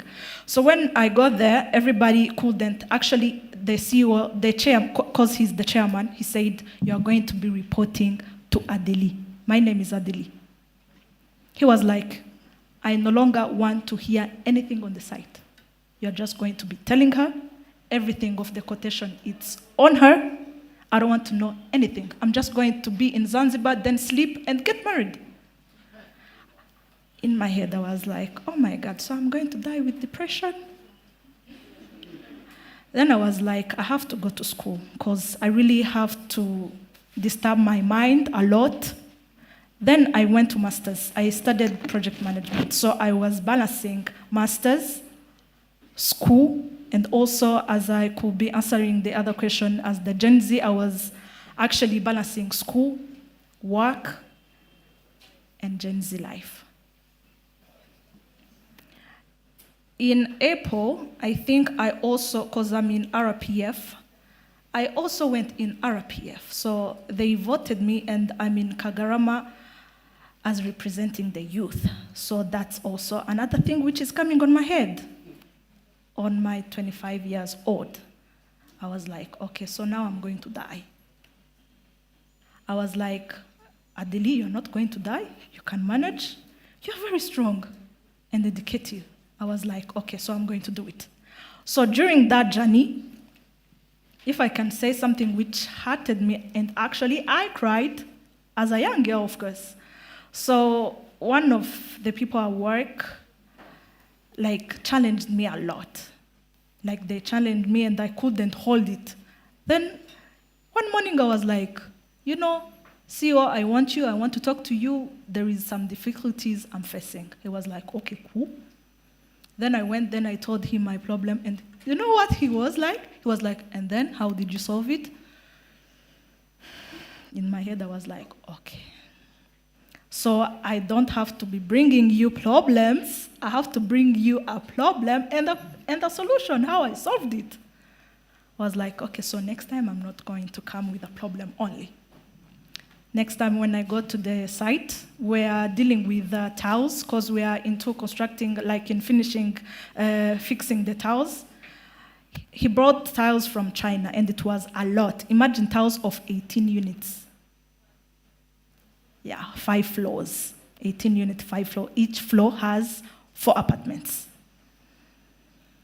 And I was like, okay, so I'm going to do mathematics. That was my first time calculating square meters because I was lost. I was like, okay, how do I calculate square meters? I was like, okay, I'm going to do it. Just calculator. I took a paper, then I counted. I was like, okay, so you see these square meters, this is 1,000 square meters, so you're going to put it in 3 bedroom. How many square meters we have in 3 bedroom? They told me, I was like, okay, this tiles is for the 3 bedroom. When he got to work, he was like, okay, how was the work? I said, we faced a challenge of tiles, but I fixed it. Now we are talking. How did you fix it? I told him, I was like, exactly, that's how you're supposed to be doing it. He told me, I no longer want to be knowing anything at the site, as long as there is problem, a difficult problem that you cannot fix. But there are things that I don't want to get involved in, because I'm busy searching for money for the project. I won't be stressing myself with the tiles, with electricity. No, I no longer want to know that. So that's how he was training me. In me, I didn't know he was training me, but he did it purposely. He trained me. That's how he got to appoint me as the CEO, so that he can remain as the chairman, so that I can be handling everything in my head, because he saw that I can do it.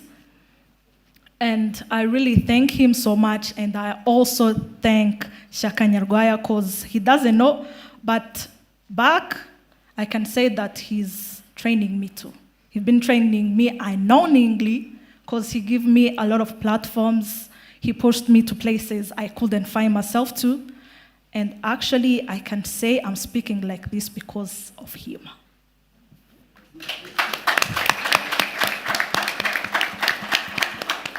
So there was another question, which I don't remember very well. I think it was about managing finances when... Okay, perfect. Managing finances and your own money. So the thing I can tell about the young entrepreneur, if you can't afford the finance people, this is the thing. Just open an account of your business only, basically for your businesses. Then remain with your account, personal account. Separate your personal account with your business account. If you want also to finance your business from your own pocket, first pull your money from your own pocket or your own account, then put it to the business account. and make sure when you get the profit, bring back your money. Thank you.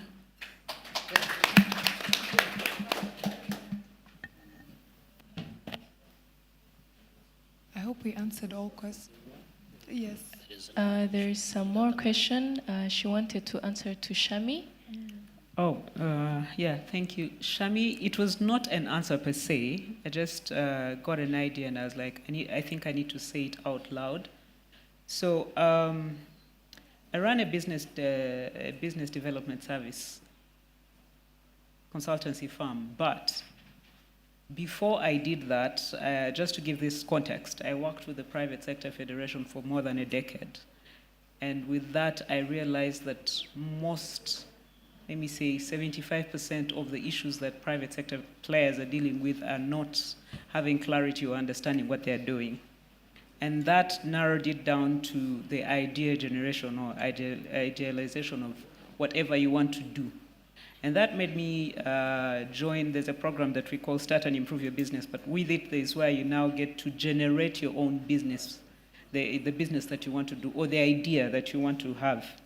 Now, in that program is where I thought you'd really, Shami and her friends would benefit from this, where you get to be groomed and walked through the process of how do you now align your personality, your abilities, your strengths, your weaknesses, who you are as a person to what you want to become or the business that you want to start. Does that make sense? So who you are will tell you what strength you have and what business you thrive in. And with that, I was just talking to Shaka as you were delivering your point, and I told him, we need to work with the youth, and especially, gentlemen, you'll be very, you'll bear with me on this one. I'm very passionate about girls, be it girls in ICT, but now even girls in business, and I would want to walk the journey with you. Of course, I'll do it with the collaboration of Shaka, since he's already entered or penetrated this space of your schools. So yeah, that is one thing I wanted to mention, that I'm happy to come and sit with you guys, and then we now generate the ideas that you want to actually work on as a business. Thank you. Thank you very much. Thank you so much, and I think we all had inspirational moments from this panel, and we look forward to actually receiving more questions from the QR codes that you guys had to scan, and we could answer them more on our platforms on Afri-Global, and you can get more answers, which pushes you guys to follow us on Instagram and our social media platforms. And as we conclude, I'd like us to stand up and take a picture and end the panel. Thank you very much to the panelists. A round of applause for them. Yes, Frida, I think we should also be part of this picture.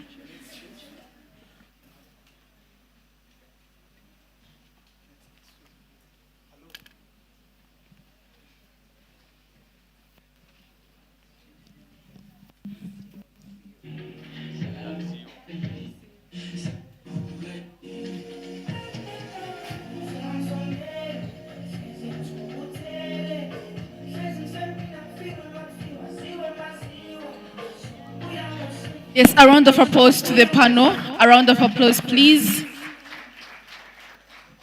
I think that we are not looking at the time. We can see where the time has reached, but I really rest assured you that we are coming to the end of this program. And as we are coming to the end of this program, I would like to kindly ask you to give a round of applause to our guest speaker, who is going to be giving us his remarks about the good things that he's been here from the start of the program.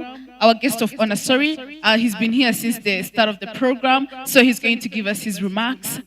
The stage is yours.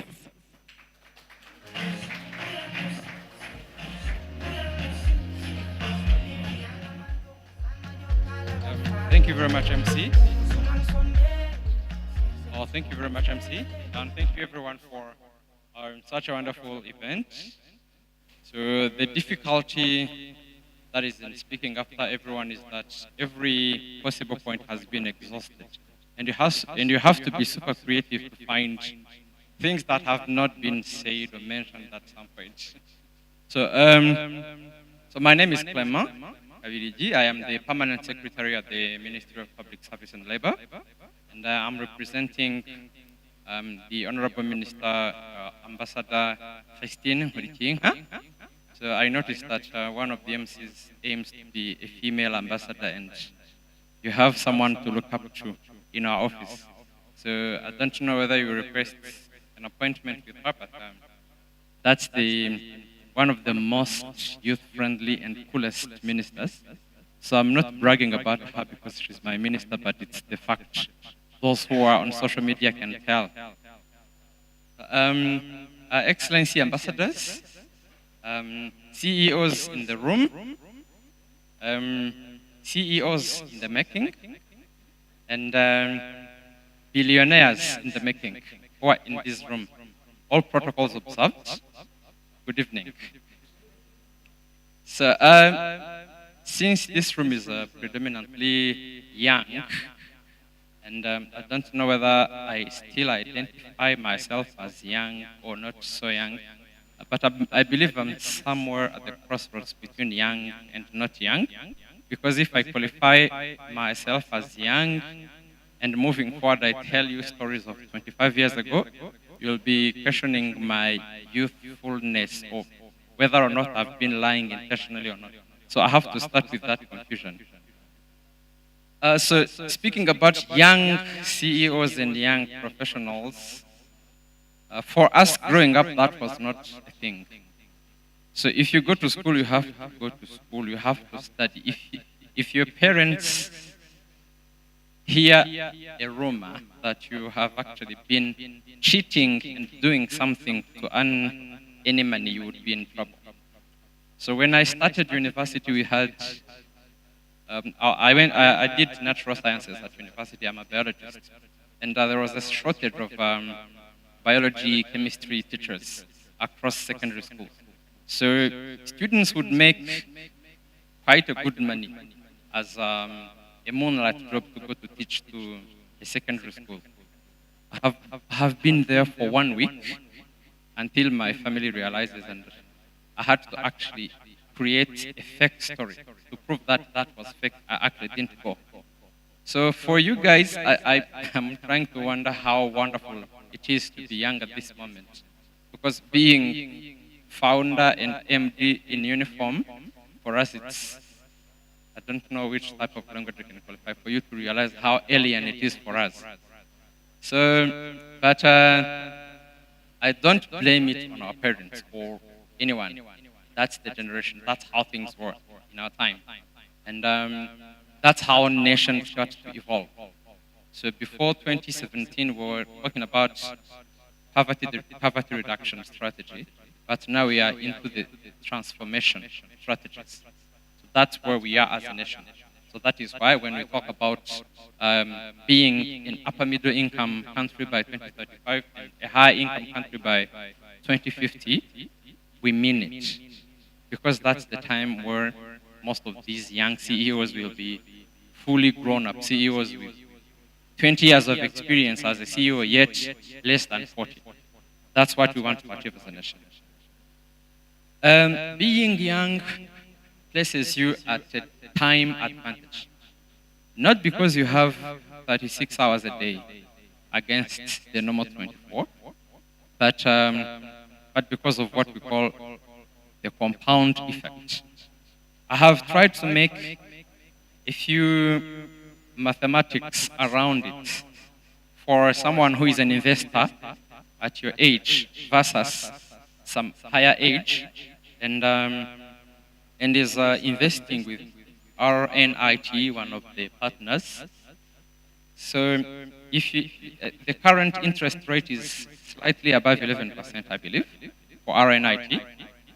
If you start at 50 years and invest 100,000 per month under RNIT, under the compounding interest of 11%, by the official retirement age of 65, you will have saved for 11 years and you'll have 43,707,000 plus a few coins.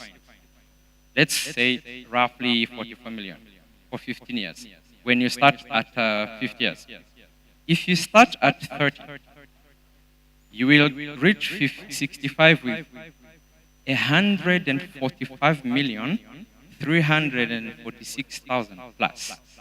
So the difference is more than 100 million. If you start at 20, guess how much? You'll have 433,941,000 plus. So that is a compound interest factor. So the earlier you start saving the same amount per month, so I wish I was able to present that as a curve. It would be like this. So when we say young people have time, that is what we mean. As an investor, if you have 30 years of investing, you can have an investment asset that can back every sort of loan you want to take.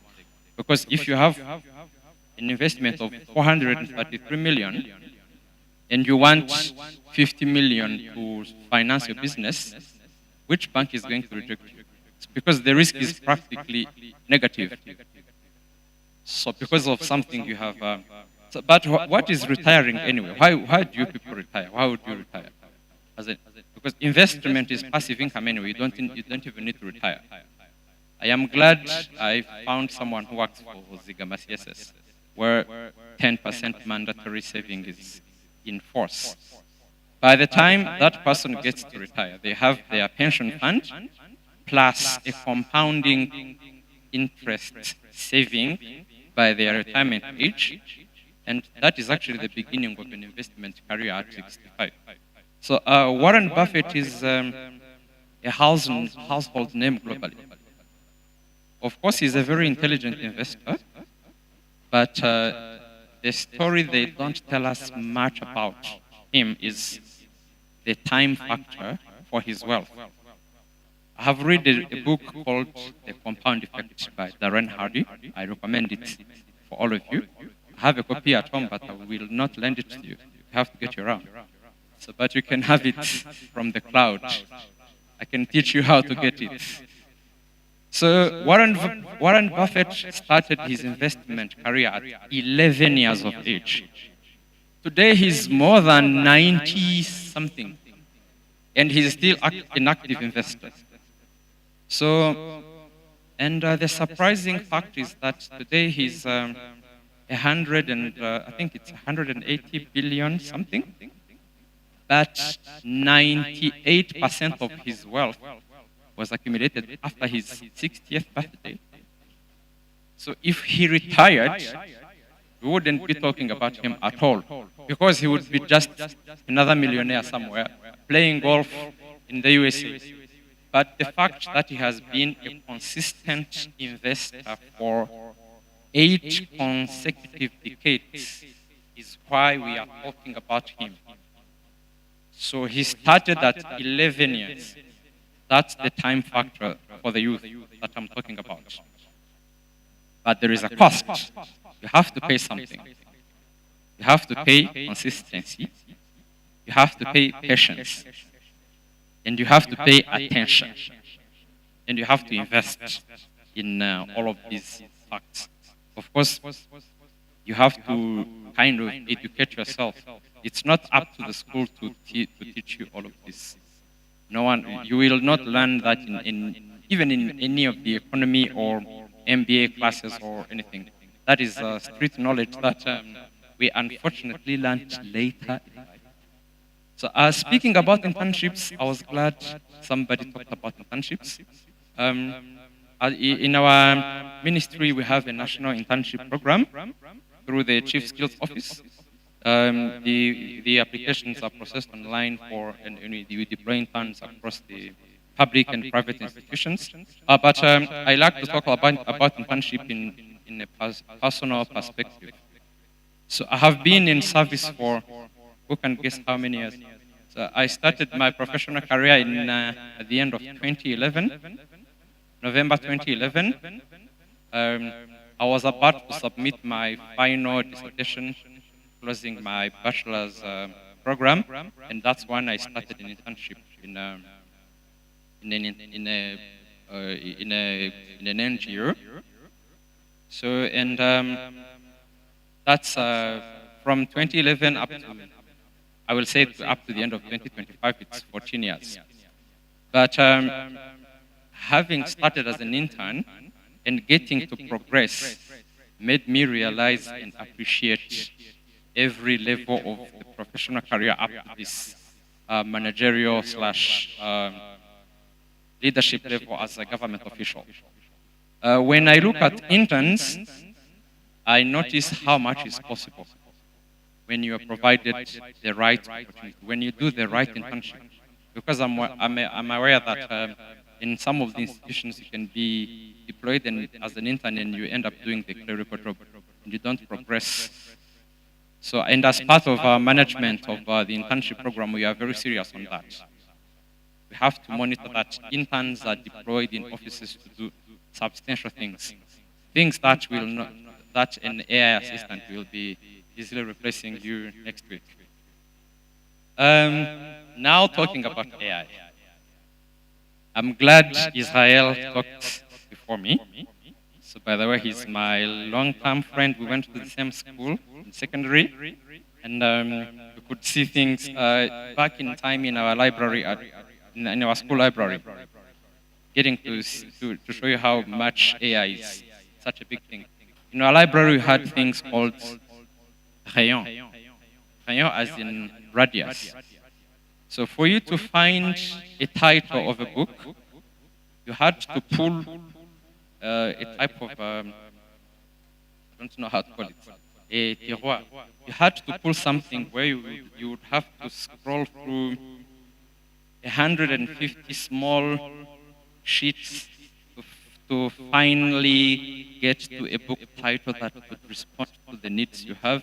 And then you identify where that book is located on the shelf.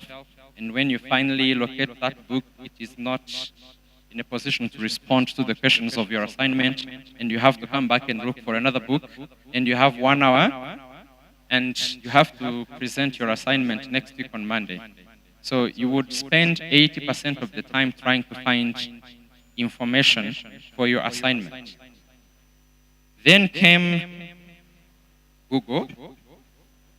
Then came Yahoo. I don't remember which one came first. I think it's Yahoo, then Google. Then came Facebook, then Twitter, then Snapchat, TikTok. The list is endless. Some of them I'm still even figuring out at this point. So it takes you a few seconds to land on the the type of information that you want for your assignment. You don't need 3 hours of digging inside the library. So, but did people lose jobs as a result of that? I think yes, but others actually got jobs as a result of that. Did businesses lose clients? I think librarians can confirm that. They did. But someone else got another job as a result of that. That is the same for AI. So for Gen Zs like the ones in uniform here, finding the information you want in 3 seconds is the baseline. For us, it's such a high achievement. I still find it wonderful that I am able to find the latest statistical figure in 1 click in 2 seconds, because there is a time it took me 3 hours to come up with the outdated statistics. But for the Gen Zs, finding it in 1 click is the baseline. So that means we have to keep catching up to satisfy the human desire to achieve more. Of course, Israel was able to respond better than I can ever on whether the AI will take jobs or not. But my response on this one is very simple and plain. Survival is for the sharpest. If you're not sharp, of course it will consume you. There are people who have resisted all of these technologies and that don't want to talk about where they are. Right now, I can't respond to where some of the guys went when the tap and go technology came. There are people who lost jobs, but the sharpest among them were able to redesign themselves, to repurpose their capacities and do something different. So that is why you have to be able to learn, unlearn, and relearn indefinitely. Of course, I have unlearned the use of these radius to get a book title. I have unlearned the use of a post for letter transmission. So there is do we have some of the students in lower secondary? Or all of them are upper secondary? Anyone in the lower secondary? So all of you are upper secondary. So when I completed lower secondary, I moved to another school in upper secondary. Guys, you can't believe how much of an emotional breakdown that was. Because for us it was the final farewell to your classmates. Because you would be sure you will never meet again. And then, when I went to the other school the following year, I sent a letter to my former classmates in my former school, and they responded. But their response, they sent me their response letter in the first term, and I received it in the third term. So it took more than 3 months for a message to come from Mohanga, Kabgai, to reach me in another school in Huye. Today, if I ever spoke to that, if I spoke about that to my 3-year-old son, I actually don't know how he'll be able to explain our laziness to him. Like, how can you send a message to someone and they have to receive it 3 months later? How lazy and unproductive our time was. I won't be able to explain. So with AI, that is because the 3 months were our baseline at the time. Now, today's baseline is 3 seconds. So there has to be something. That is why our minds have to constantly remain at work, and we have to invent new things all the time. So as I conclude, on behalf of the Honorable Minister of Public Service and Labor, we are very excited to see that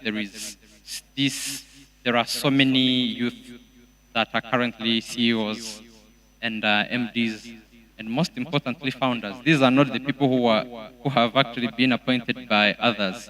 They are the people who created those businesses. And for us, when you talk about job creation, you are preaching to the choir. Our doors are open.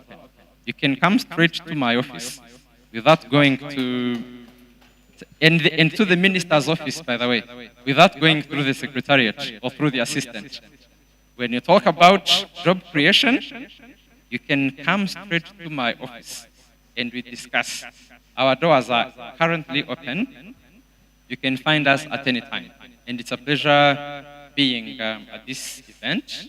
So I wish you a very happy long weekend. So for parents in the room, take care of your families. So I have to constantly remind everyone about that. And of course, get some time to exercise, get healthy, get in a good shape as we celebrate our heroes. Thank you very much. Thank you so much. Thank you very much.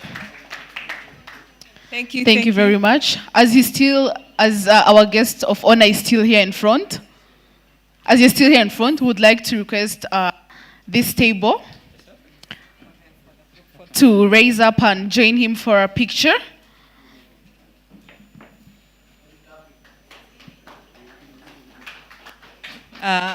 Allow me to welcome our moderators as well to join us for this picture.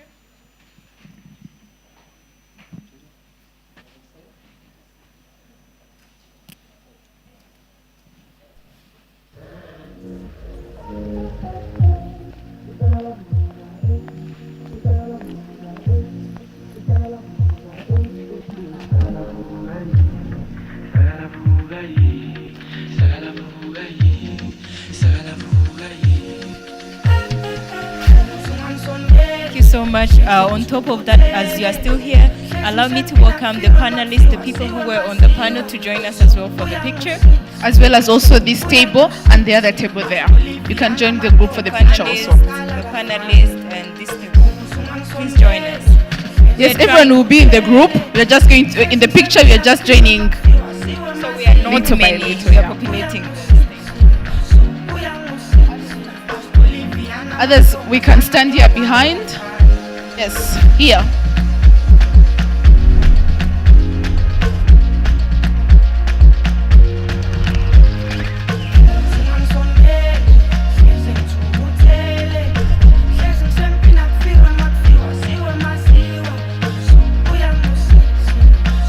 Yes, we would like to request also the remaining congregation to also step forward for a group picture. As you are going to remain here, they're just joining us. Behind we have enough space, they'll join us.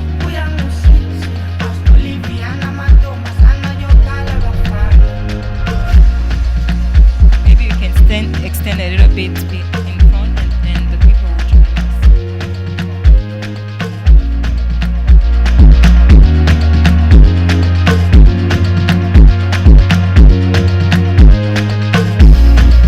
Yes, we can use our heights to adjust in the picture, please.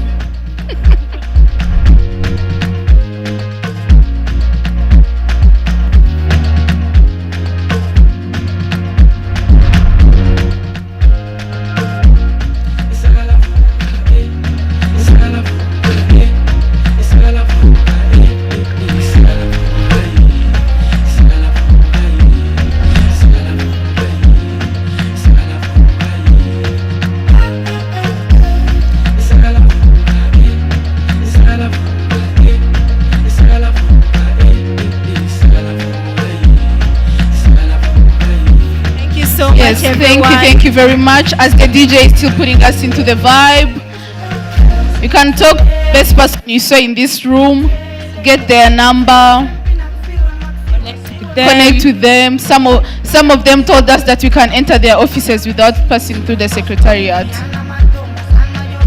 So this brings us to yes. the close. Frida, this brings us to the end of the event. Thank you very much. Happy Heroes Day.